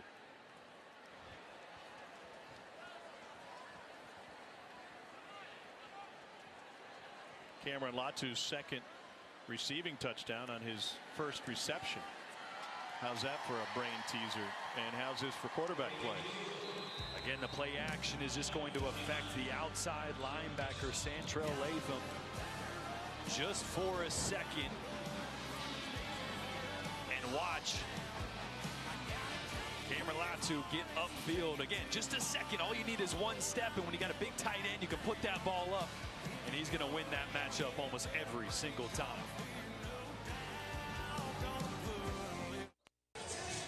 49-7 Alabama with the lead. Cameron Latu recovered a fumble at the 1-yard line after a long pass play in the first half. That was a touchdown reception, and so now he has 2 touchdown receptions on 1 catch, if that makes much sense to you. It doesn't, but I'll believe it. Let's take a look at our Hometown Connection, brought to you by T-Mobile, where each week we highlight a team's connection to towns across the SEC. 2021 marks the 50th year that Alabama football broke the color barrier. John Mitchell and Wilbur Jackson, the first black players to play for the Tide in 1971. Jackson, the first African-American to sign a football scholarship with Alabama. Consensus All-American 1973 All-Conference halfback. 1974 9th overall pick by the 49ers. Played 8 NFL seasons and won a Super Bowl with Washington. Super Bowl 17. Now retired down in his hometown of Ozark, Alabama. And city officials dedicated a downtown mural in his honor. Back to action, Ty Keys with a tight roping attempt to Grayson Gunter. He was out of bounds. Gunter is really impressed. They've definitely dialed up some plays to try to force him the ball. Big body tight end on the outside. And as we mentioned, this offense is really recreating their identity with Ty Keys at the helm. He's got a lot of potential, a lot of athleticism. He's got a strong arm. But right now it's about simplifying the playbook and then now figuring out what he can do best and also what they will need to do once conference hits and they play Rice very shortly. Yep, he'll be a week away. Keys takes it for an 8-yard gain. It's easy to see the future for Southern Miss can be built on the back of transfers, with the transfer portal being so prevalent now in college football. You're in a state that's got multiple Division I schools. You already got one Ole Miss transfer, Gunter, a transfer from Arkansas. If you get guys out of the SEC, that come down to Southern Miss for playing time for whatever reason, you could build a superpower in CUSA. Yeah, those are program changers, right? You get those kind of transfers. Those aren't people you can recruits you can recruit out of high school. You don't get the 4 stars, but hey, a 4-star goes to a big time program, doesn't see playing time. Now you can get those guys. Gunner attached on the left side. This is 3rd and 2. Play clock at 1, and Will Hall didn't want to wait for it. Use the timeout. Southern Miss. This is their first charge timeout of the half. This will be a 30-second timeout. Will Hall in his first year as a head coach here was at Tulane for a couple of years. Was at West Alabama, took him to Division II playoffs, and Will Hall could play a little bit back in his day, huh? Ooh, I tell you, Harlan Hill Trophy winner, obviously, as the best player in Division II, and he was a guy that I was doing radio in Huntsville, Alabama, when he was playing at UNA, and I would always check the in-state box scores, and every week I would check it. Monday I wanted to kind of go over and just relay what some of the kids had done, and you'd see Will Hall 400, 380 yards, 5 touchdowns, 2 touchdowns rushing. He put up monster stats for the Lions each and every week. He's a heck of a football player. Offensive coordinator with the Raging Cajuns in 2017. Before going on to Tulane, and now first FBS head coaching job. 3rd and 2. Gore blown up. It's kept by Keys, and he picks up just 1. Wow, what did Nick Saban say about attacking the mesh? That is a force, as he called it, if I've ever seen it. And that's what they want to do, right? They want to send that defensive end right at the quarterback, hit whoever you can, because they already have somebody if the quarterback keeps it. So go attack that running back. That's what you call scraping, right? You attack the mesh, and then the linebacker scrapes over the top to account for the quarterback. I mean, there's attacking the mesh, and then there's like a Tomahawk cruise missile to the mesh. That was the latter. That's like Jadeveon Clowney to the mesh. Beautiful punt from Mason Hunt, and that'll take a Golden Eagles bounce and trickle inside the 10. And it'll roll down to the 6. A 60-yarder for Mason Hunt from the school that gave us Ray Guy. 7. Cameron Latu has been targeted once. He has 2 receiving touchdowns. It's a mind bender there, but here's a look at his 2 touchdowns. Cole, as we look at what Cameron Latu's been able to accomplish, and I guess the only question is, has his mom seen him? Great question, and great news is that his mom, Jill Fine, has been able to see the 2 touchdowns tonight, but interestingly enough, did not see those 2 touchdowns against Miami. In particular, the first touchdown against Miami, because her other son, Nathan, who plays linebacker at Oklahoma State, she was actually there to greet him for his walk into the stadium for his first game of the season. So she missed Cameron's first touchdown against Miami, but is watching tonight. All right, that's great news. Can you imagine the physical activity in the Latu household with those 2 guys? Oklahoma State, by the way, with an 11-point lead on Kansas State tonight. Here's the Latu brothers playing rugby. Cole, what happened here? Well, one was concussed and one was not. Cameron and Nathan. Oh, friendly fire. Nathan was actually the better rugby player. And Cameron told us he didn't want to play. He never wanted to play, but then his mother, Jill, told me that every time he'd get going, he wanted to start playing, that Cameron would be like, okay, fine, I'll get out there and I'll go play. He ended up being ranked the 11th best 8-man rugby player in the nation by Flow Rugby. Oh, you got a Flow Rugby subscription. That's good. Ran out, but good luck writing that one up. There's Cameron Latu on cue, the product of Salt Lake City. This is a different kind of play action that we haven't really seen from Alabama. This is a little boot. You fake zone one way, get Bryce Young on the run. Great throw. Just an over route backside from the tight end. We saw a lot of times tonight Cameron Latu climbing up to block those linebackers. Now he climbs up, gets across their face, and wide open for a big play. It's a safety blitz. Here's Mechie. You know, Tom, the best part about that, when we were here for the Mercer game, you and I were talking to Cam Latu, and we asked him, what does being a highly ranked rugby player get you? And he kind of looked at us and said, I don't know, man.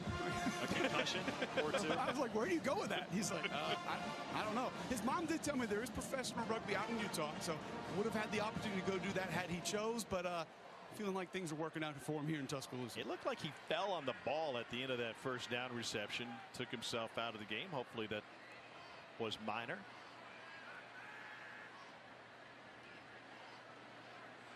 Second down 6. Young on a dime to Billingsley. 23 yards. That's a really good job here by Bryce Young, because Billingsley's actually the alert on this play. His job is kind of to pull the defense, but that time the defense stayed out wide for the pump and go that they wanted to hit. So Bryce Young just pulled the trigger and hit Billingsley right in stride. Billingsley over 100 yards. McClellan gets stretched out and thrown down for a loss of 1. Boy, nice, clean, fresh air outside the doghouse, huh? Oh, yeah. Nick Saban talked about what he expected from Jaleel Billingsley. He said it's about learning how to practice and putting forth that effort. It was interesting. We're talking to Nick Saban about individual performances, right? He is ultra competitive in all aspects. They leave the College Football Awards show in Atlanta when one of his guys doesn't win one. He is peeved. He said, but we don't pad stats against teams that we're heavily favored against, as Trey Sanders enters in the backfield. He said it's really simple. I tell my guys all the time about how I scouted players when I was in the NFL. When I was in the NFL and I got your cut up, I didn't know if you were playing Southern Miss or Southern Cal. I didn't know if it was 98 degrees or 38 degrees. I did not know if you were playing an All-American or the guy across from you was no good at all. I judge players on their film. Why wouldn't you put your best film out there at all times? And that goes for practice too. Yeah, and that goes for Jaleel Billingsley. I think that's Saban kept saying, look, you got to do all the little things. You got to practice up to the standard that Alabama has here, and he started to do those things, turn the corner, and get more playing time, more opportunities tonight. 3rd and 8. Young completes that one to Slade Bolden, who is brought down just inches short. But speaking of practice, we asked Nick Saban how different his practice plan was in his mentor, Don James, when he was at Kent State back in the early 70s. He says, yeah, there's one difference. He had 5-minute periods. I have 10-minute periods. But basically, the same structure is in place. It was in place from Coach James back in the early 70s. That's crazy, isn't it? I mean, the key is consistency, yeah. right? 4th and 1 now. Boydell Williams in his I formation. Williams has the first down and a little bit more. Cole, we talked to him about that. I guess it's not surprising that he would have those standards year after year and they don't change. No, and not surprising that he actually took that model and found a way to make it a little bit more efficient. And this will hit home for Jordan as well. He talked about those practice periods and how instead of going 3 5-minute periods of individual, he'll have a 15-minute pod of individual. He said, so I've moved on to a pod system more so than periods sometimes, because why do I need to do 3 periods of individual when I can do 1 15-minute pod of individual? Just basically a way for people to do less work, less things to keep track of. You only have 1 clock, you only have 1 horn for your individual period instead of doing 3. And I'm like, man, it makes perfect sense. Why are other people not doing this? The only time it changed was when he went to the NFL. And he said, I learned that NFL guys had expectations. Tuesday, you do one thing. Wednesday, you're going to work on 2-minute and 2-point conversions. Thursday, you're going to insert red zone and goal line situations. So the NFL guys have expectations, and we're going to show you the plays we're going to do before practice starts. Open, beautiful hands on the catch by Latu. And Cameron Latu at 6'5" had to go to the knees to get that one. That's a great catch, because this ball is actually a little more inside than Bryce Young probably wants. There's a single high safety, as you can see right there, that is closing in. Malik Shorts, a guy that this staff speaks highly of, but a great job of Latu snagging that, protecting himself and holding on, even though that one's coming back.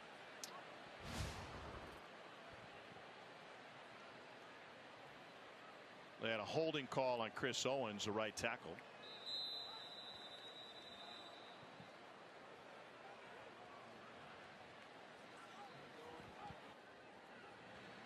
It leaves 2nd and 20. JoJo Earl there in the slot at the top of your screen. He's explosive. You've always had a thing for JoJo's. And they work it outside this time to Trayshawn Holden, his first catch. By the way, the kickoff return by Jamison Williams and then the 81-yard touchdown. Not in the game right now, but Williams, the first player in Alabama history with an 80-yard touchdown catch and a kickoff return for a touchdown in the same game. Back in at this point.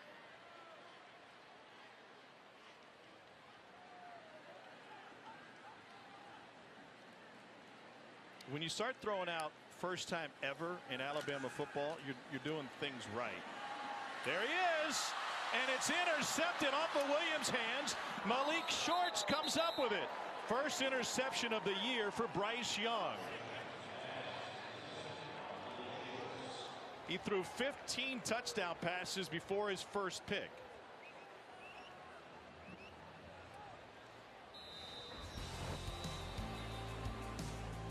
Boy, and he was smiling because that one was not his fault. Hit Jameson Williams right in the number. Jay Stanley did a great job of breaking that one up, but hey, still goes as an interception for Young. First interception of Bryce Young's Alabama career.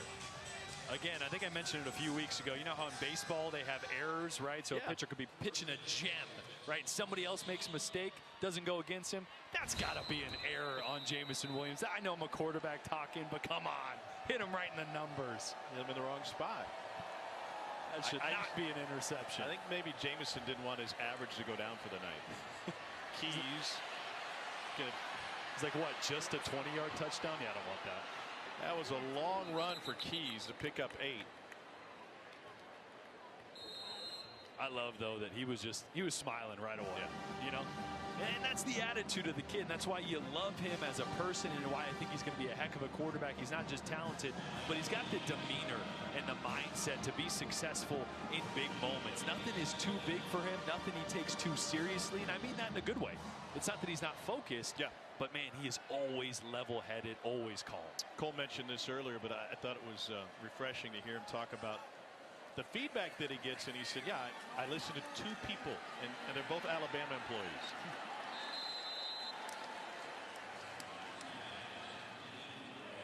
Brad Dennis with the reception. I think his night might be done. Could be a bad last pass to end on, but that's ends on completion. Well, yeah, an error. He threw the ball 22 times tonight. It only hit the ground twice. It's hard to do against anybody.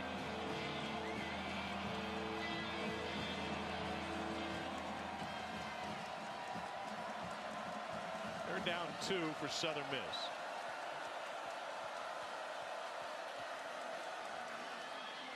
And nice run by Chandler Pittman. Helmet popped off at the end of it. Pickup of 11.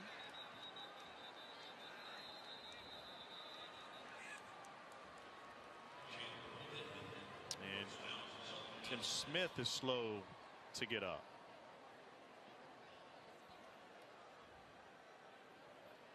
Pete Golding really bragged on the upside for these young defensive linemen, Cole. Especially this one. 50's a guy that he continuously has talked about as someone that he feels like is on his way, is getting close. A guy that has heavy hands, gives you a very good strike off the football, understands what this defense is asking him to do. And, which I know it might be surprising looking at a guy 6'4", 308, described him as having a little bit of wiggle inside the middle of that defense. Somebody basically who can win some one-on-one pass rush situations for you.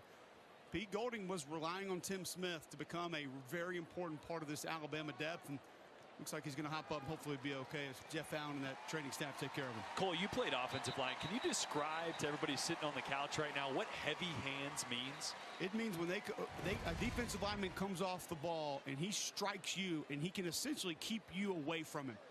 Now, you got heavy hands. Like, you get your hands on me, and there's not a lot that I can do. I can't push you. I can't readjust and get my hands inside of you. You can grab me and hold me away from you, and then you are in control of me. So strike and shed is how Alabama defensive linemen two-gap. So they'll hold an offensive lineman out in front of them. You shed one way, play left. You shed the other way and play right.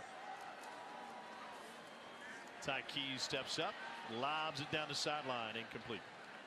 You know, having those heavy hands, you mentioned it, Cole, be able to control an offensive lineman, teams that run the football really well. That means those guys can't get off on double teams. That means your linebackers, Christian Harris, Henry To'oTo'o, aren't covered up as much, allows them to make more plays. So those heavy hands may not always show up in the stat column, but man, You got a guy like 50, a guy like Phil Mathis, number 48 down there. That's important. Jalen Moody now in the game at linebacker. Henry To'o getting a breather here late.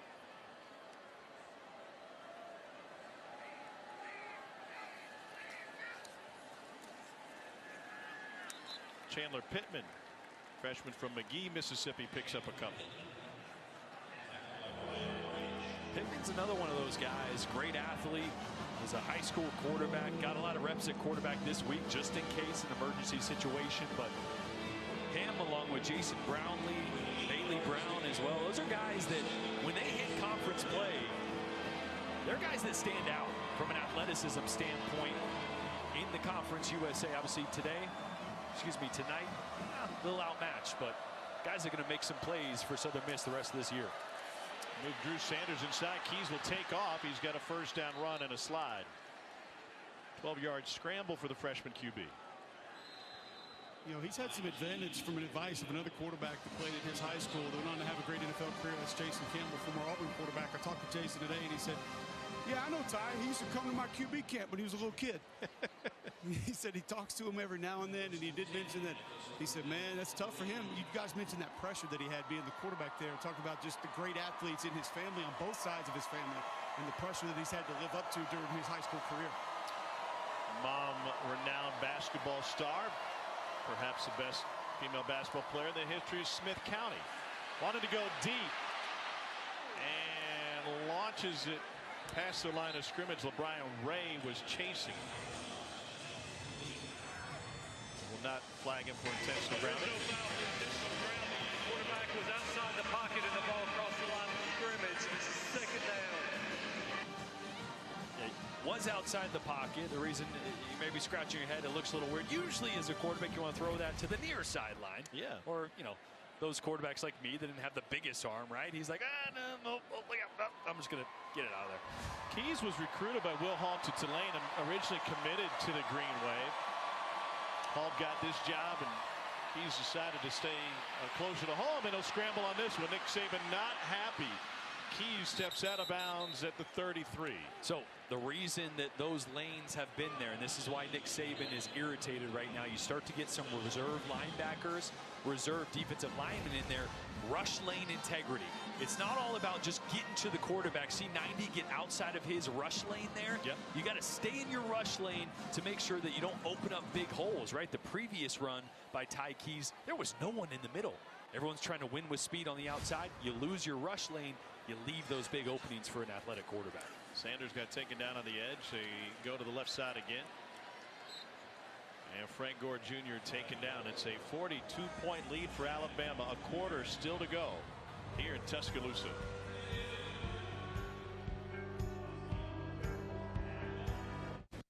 Let's take a look at our 15 minutes or less, brought to you by Geico and Will Anderson, impactful player from the jump tonight. Now, one of the more talented defensive linemen in the entire conference, guy that's going to be a high draft pick at some point in his career, and he's done a great job against the quarterback option, attacking the mesh. Those long arms that Cole showed you earlier, those are a big help when you're attacking the quarterback.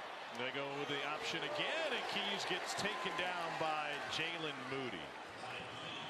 Time stop. You saw Nick Saban get a little frustrated with some missed assignments earlier, and now he's got his team out there for third down. He told Cole at the half, we're not doing a good enough job at third down. They were sensational, 2 of 9 in the first half.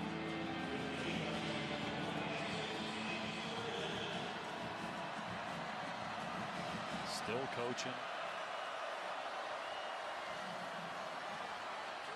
Shot to the end zone. Incomplete, flag on the play.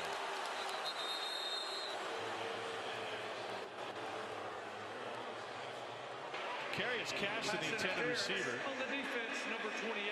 Josh Job, flag for PI. Carries an automatic first down. Job flagged last week against Alabama as well. He was telling Joe, play off. Got help coming from the inside. Again, this is the brilliance and the reason that Saban is able to develop these players, get the most out of his teams. It's 49-7. Yeah. And honestly, you wouldn't know if it was 7-7, 49-7, 100-7. He coaches the same way, down in and down out, no matter what. Goes back to the way he looked at cut-ups of guys when he was in the league. Movement up front on Southern Miss. False start on the offense, number 15. That's a 5-yard penalty.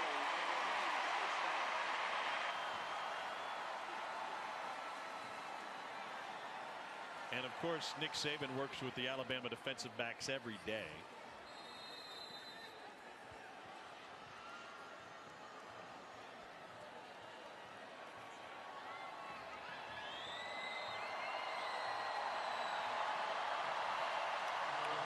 Brian Branch in the game as the defensive back. Going a little bit deeper.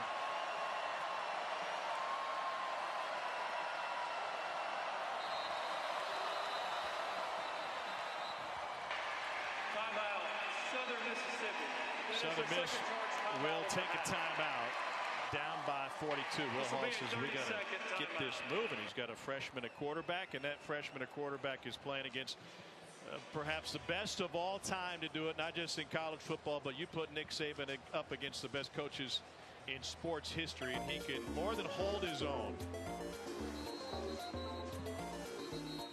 I'm a fan of the soundtrack for that. Belichick 6 titles.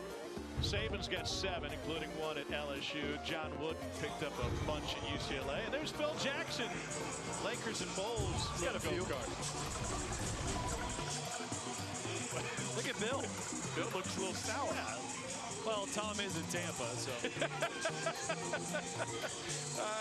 I can see why he would be. All right, who's the real GOAT? Tiger, 15 major championships, but he gets multiple cracks at that every year. Tom is in Tampa. We picked up number 7. Nick's got 7. And Michael Jordan was watching some golf this morning with cigar and coffee at 8 a.m. Breakfast of champions, I suppose. Is that not how you started your day today? No, I did. You got up earlier than I did.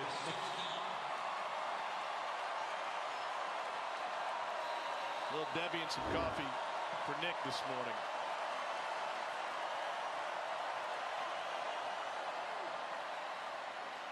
Room for Pittman.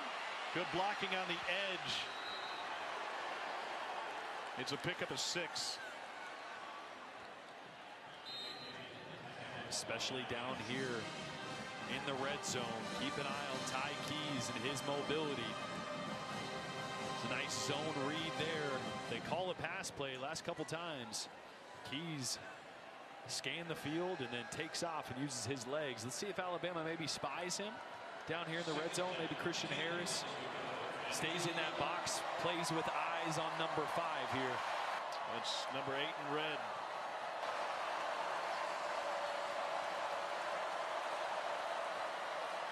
Keys to throw. End zone tipped and caught. A Southern Miss touchdown for DeMarcus Jones.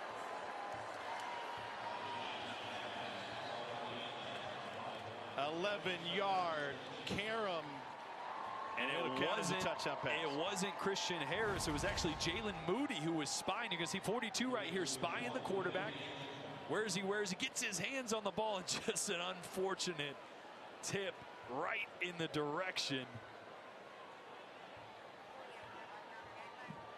of DeMarcus Jones. Christian Harris there in coverage, and yeah, didn't make Saban too happy there.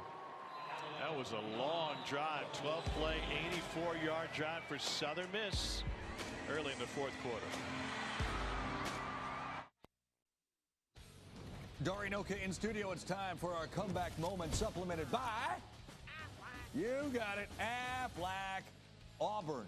That's the story. Down 24-12 at one point before reeling off 22 unanswered. TJ Finley replacing an ineffective Bo Nix, doing the damage, and Auburn wins a 30th straight homecoming game. Guys? All right, Dari, thanks. Bo Nix will be the story. 13 of 27. They put him on the bench at one point, and the question remains, what's that quarterback position going to look like going forward? Well, TJ Finley made plays at the end of that game when he had to, so you got to imagine. Here's a playmaker, Jamison Williams again. On the run again! Down the sideline. It's his 2nd kickoff return for a score of the night.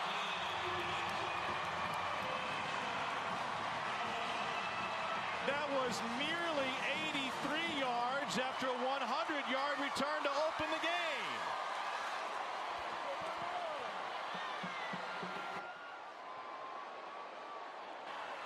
Remember when the pass went off of his hands, it led to Bryce Young's interception. I said he didn't want to hurt his average. Yep. 3 touches, 264 yards for Jalen Billingsley tonight. That seems like a good average. If I could make a PSA to every SEC team right now, do not kick the ball to number 1. Under any circumstances, just don't do it. Not a good idea.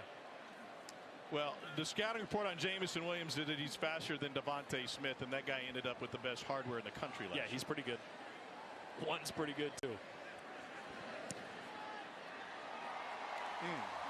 They had barely finished the final tunes of Dixieland Delight before Jamison Williams got his second kickoff return for a score tonight. Oh, it's a great combination of vision, and then that's just speed. I mean, nobody is catching number 1 when he's at his top end speed right there. Just remember last time we were here, strength coach David Ballou told me they clocked him at 23 miles per hour on his GPS. I feel like he probably hit it again there. Yeah, I think so. For all you wondering too, it is pretty hard in track clothes to hit that miles per hour, let alone on a football field. I mean, those guys have been in Indiana, they've been in IMG, they've been in Alabama. Second fastest player that they have ever clocked via GPS, Jamison Williams.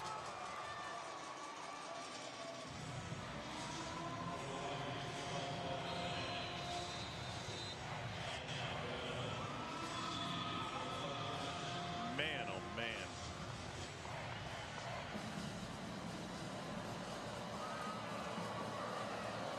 State championships in track and field at Cardinal Ritter in St. Louis. State record for the 300-meter hurdles. He never stopped. All right, so Nick Saban's got some weapons, huh? Did you say yeah, I mean, come on. It's an embarrassment of riches, right? I mean, you look at what left. Devontae Smith, like, how are they going to replace a guy like Devontae now? I'm not saying Jamison is him yet, but he is uber physically talented, probably more so than Devontae. As his route running comes along, savviness, he's going to be dangerous. So yeah, they've reloaded completely on the outside. I think it's fair to say and to see that this Alabama wide receiving core is getting better every game. Again, I think I said it 2 weeks ago that I would argue this group may turn out to be as good, if not better, than what we saw. I know that sounds crazy, but Jamison Williams, John Mechie, we suddenly forget about how good he is, what he did last year. JoJo Earl is a guy that's going to explode onto the scene here very shortly. So you get 2 guys right there, Williams and Mechie. How does Williams' emergence help Mechie? It absolutely helps. I mean, think about last year, all attention was on Devontae Smith. And so John Mechie got a lot of favorable matchups, a lot of one-on-one matchups. Now, who do you guard? I mean, okay, so you shade Jamison Williams. Now Mechie's like, okay, good. Now I'm one-on-one. I mean, it's... And then you got, I misspoke a moment ago, but the name was at the front of my mind. Then you got Jaleel Billingsley coming in at the Y. It's just, it's honestly, it's not fair. I mean, it's crazy. And a quarterback in Bryce Young who seems to make all the right decisions. You guys talk about just replacing one receiver. Think about, there are 5 players from last year's offense starting right now in the NFL. When Landon Dickerson gets healthy, it'll be 6. The insanity of that statement is one that I'm not even sure that I can come to grips with. They're down 6. Tykees has completed 50% of his passes tonight. He was not scheduled to be the starting quarterback for Southern Miss this season. Got the call due to injury. He finds Dejon Richard. Think about getting a late start, Jordan, a guy that shows up in the summer in Tykees. I mean, didn't go through spring ball, wasn't an early enrollee in January. I mean, he gets there in the summer. That's to be thrown into action as a starting quarterback. That is not an easy task. And I think they're going to flip on the film tonight on the way home and tomorrow as a team. And I think they're going to be pretty pleased with how Tykees has played. In an in a lot of adversity. He's made some big-time throws. His decision-making has actually been really good.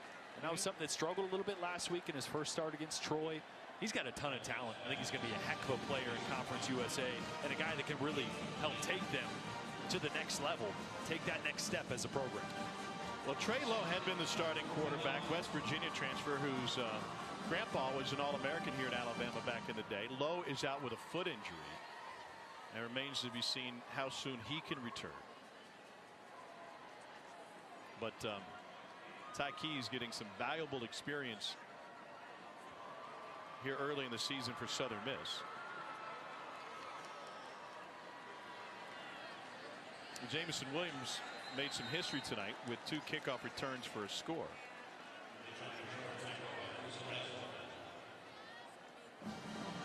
First player in Alabama history with 2 kickoff returns for a touchdown in the same game.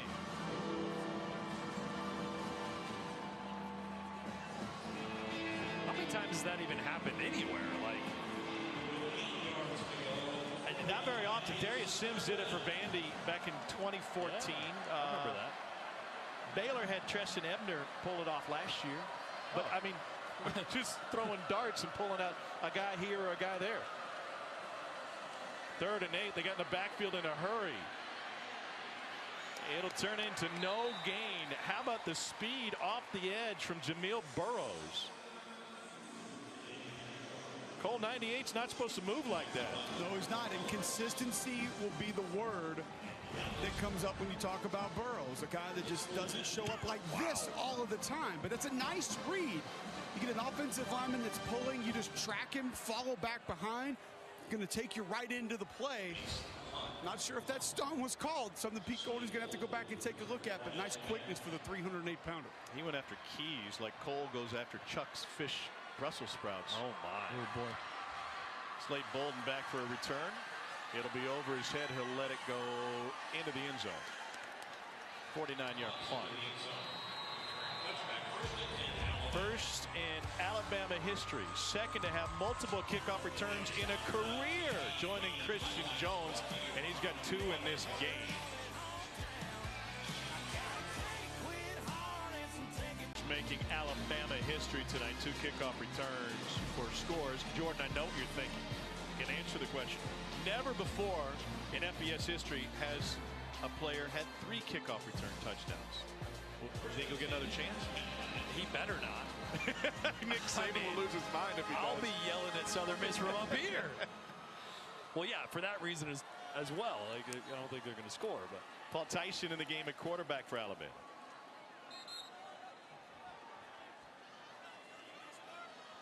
Trace Sanders gets a couple.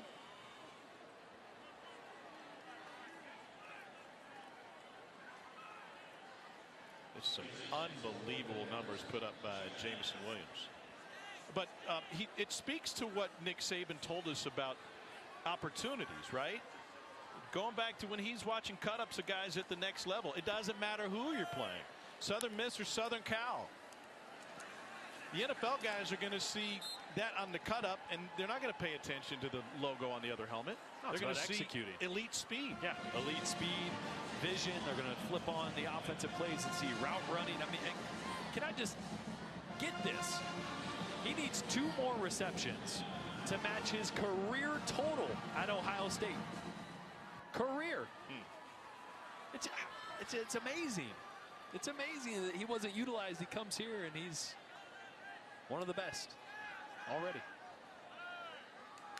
3rd and 6 for Paul Tyson. Chase from the pocket, and that one incomplete.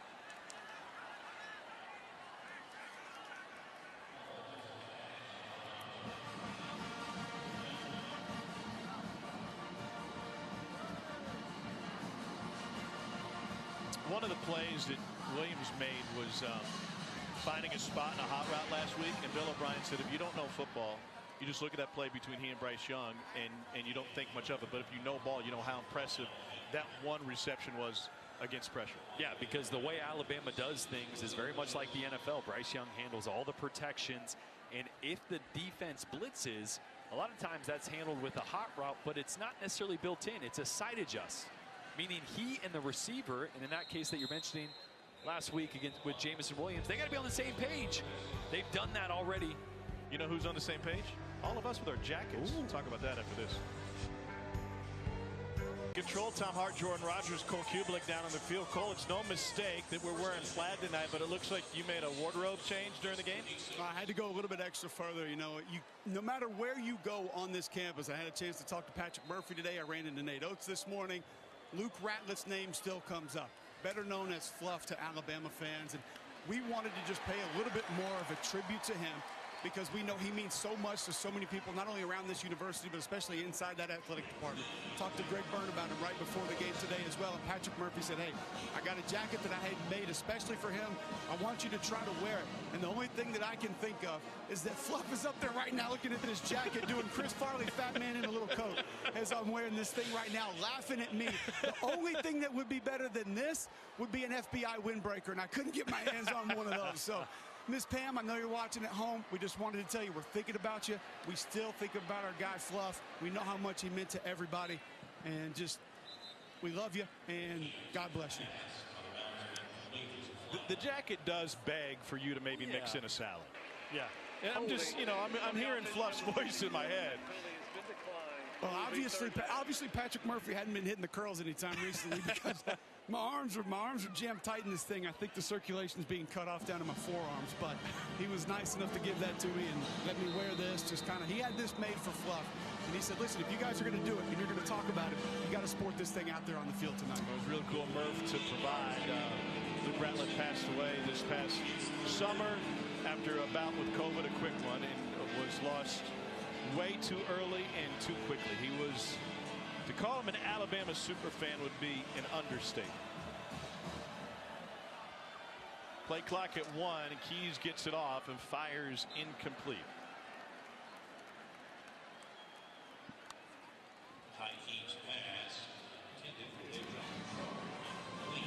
What do you think Will Hall takes out of this game from a Southern Miss perspective?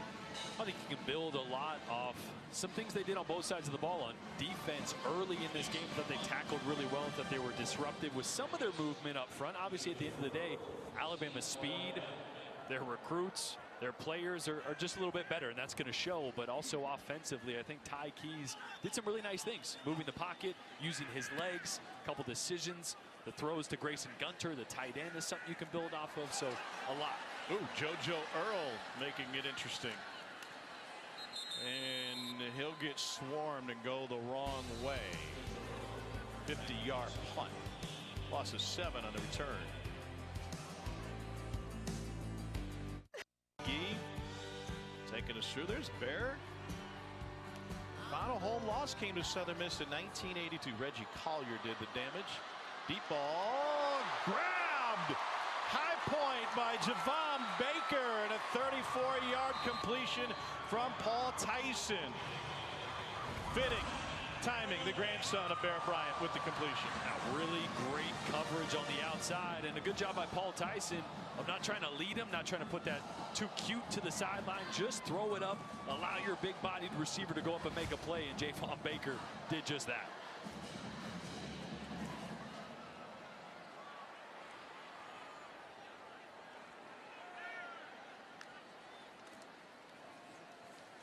Here's Trey Sanders.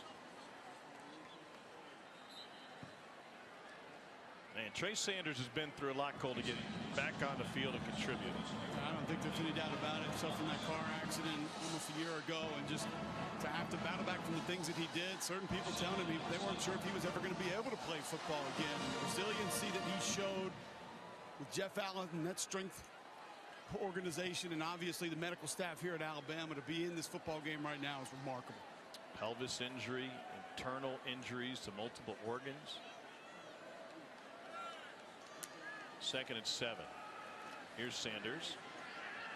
You know, Tom, when you hear Nick Saban sort of gush about what a young man has overcome, you know it's pretty serious. And he did that with us when we spoke to him, just saying, you know, you guys, I don't think people even really understand, even though they know what it is and they've heard it described, people still just don't have an idea of everything he had to overcome and how bad his situation was when he arrived back on campus and knew what he was facing.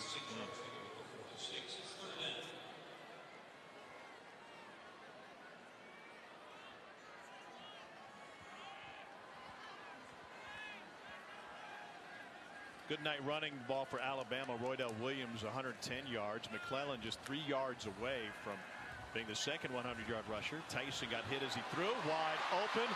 There's another first down. It's Cameron Latu making big moves down the sideline. It's a 22-yard gain. Great anticipation by Paul Tyson. He throws this ball under pressure, but also before Cameron Latu was even out of his break. So a good job leading the tight end to the outside under pressure. That's why he put a little more air on it. He threw that ball so early, wanted to make sure it hung up just long enough for Latu to get out of his break and make the catch. And Josh Carr in his face.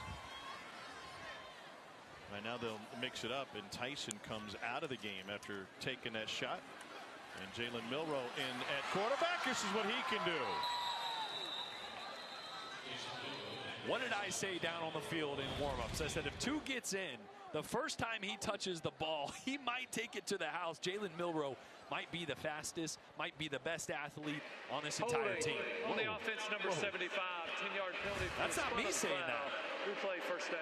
I mean, for perspective, we got a guy with 2 kickoff returns for a score. I know, but we were at practice a couple weeks ago, and the coaching staff was saying, look, I mean, this kid might be the fastest on the team. He looks like a strong safety, an NFL strong safety. He plays quarterback. I mean, a guy that could play a ton of different positions on this team.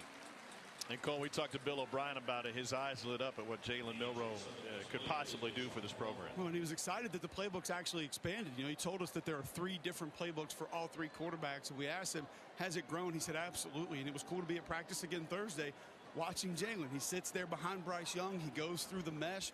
You see him actually sort of air throwing behind him. He's going through his progressions and reads. He wants to be a quarterback, and he's putting in the work, and obviously Bill O'Brien telling us that he's definitely getting closer. So the question he wants answered, and whether it gets answered in this game or not with Jalen Milroe, is can you read the coverage? And here's a test for him. And he will take off. Man.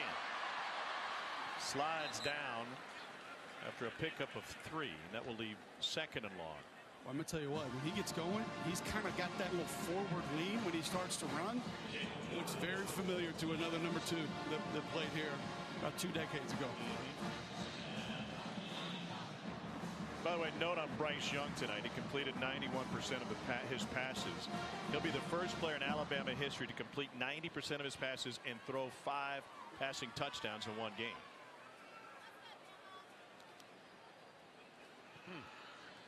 That's good, huh? Yeah, once again. You know, new starter replacing Mac Jones and Tua Tagovailoa, 2 of the best that have done it at that position in the SEC, let alone in Alabama. And just breaking records through your first 4 starts like it's another day at the office, right? Yeah. It's crazy.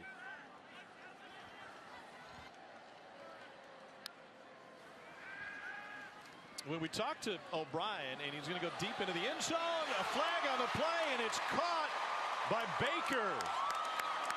24-yard touchdown strike. Bill O'Brien said if you're a quarterback and you don't understand protections, you can't play.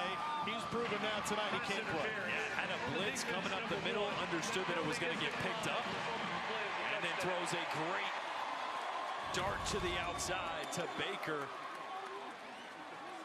who fights through the really hand checking there from Rayshawn Mitchell on the outside to make another great play in tight coverage.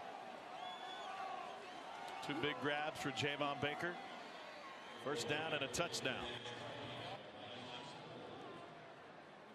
Tell you what, Milroe can throw it too. He can spin it. When that ball comes out of his hand, it is moving. Alabama has extended its lead 63-14. That's significant to some.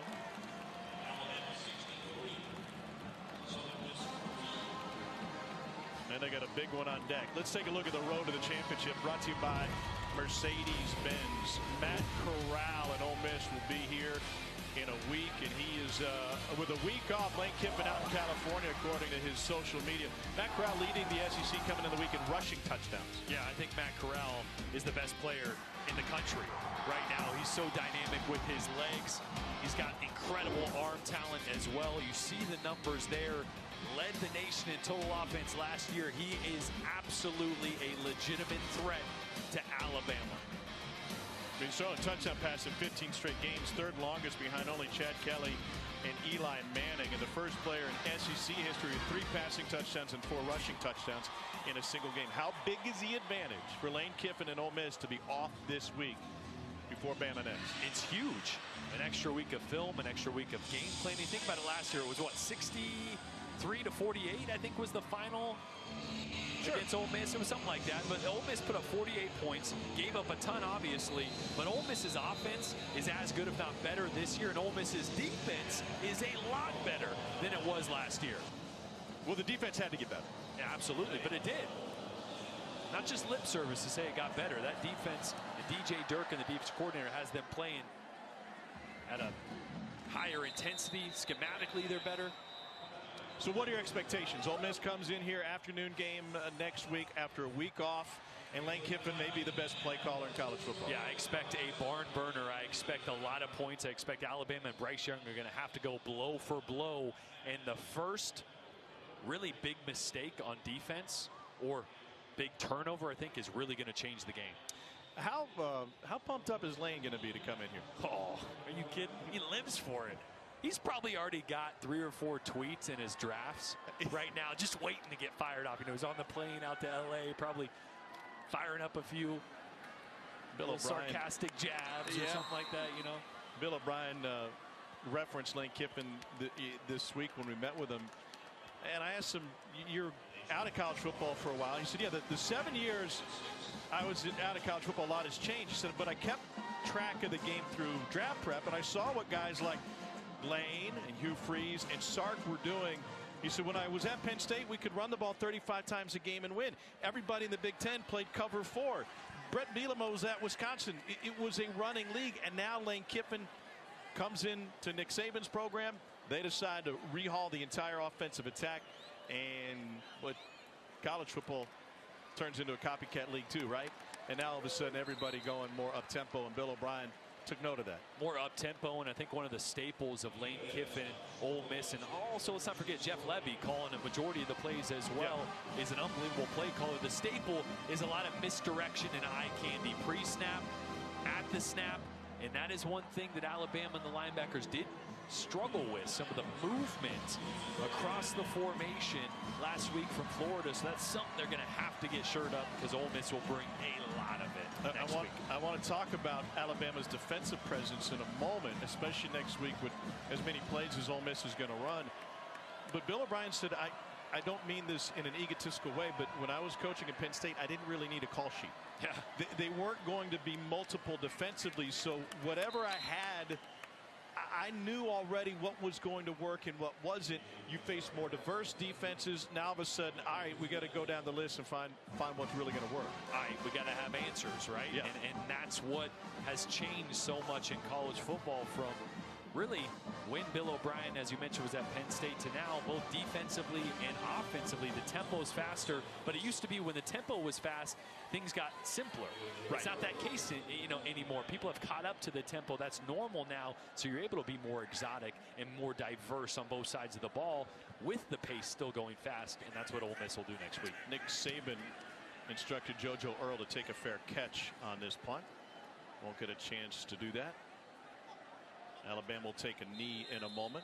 Hey, thanks to Wheels Up, helping make travel easier. Jordan was at Nation in Columbia, South Carolina this morning, here in Tuscaloosa tonight.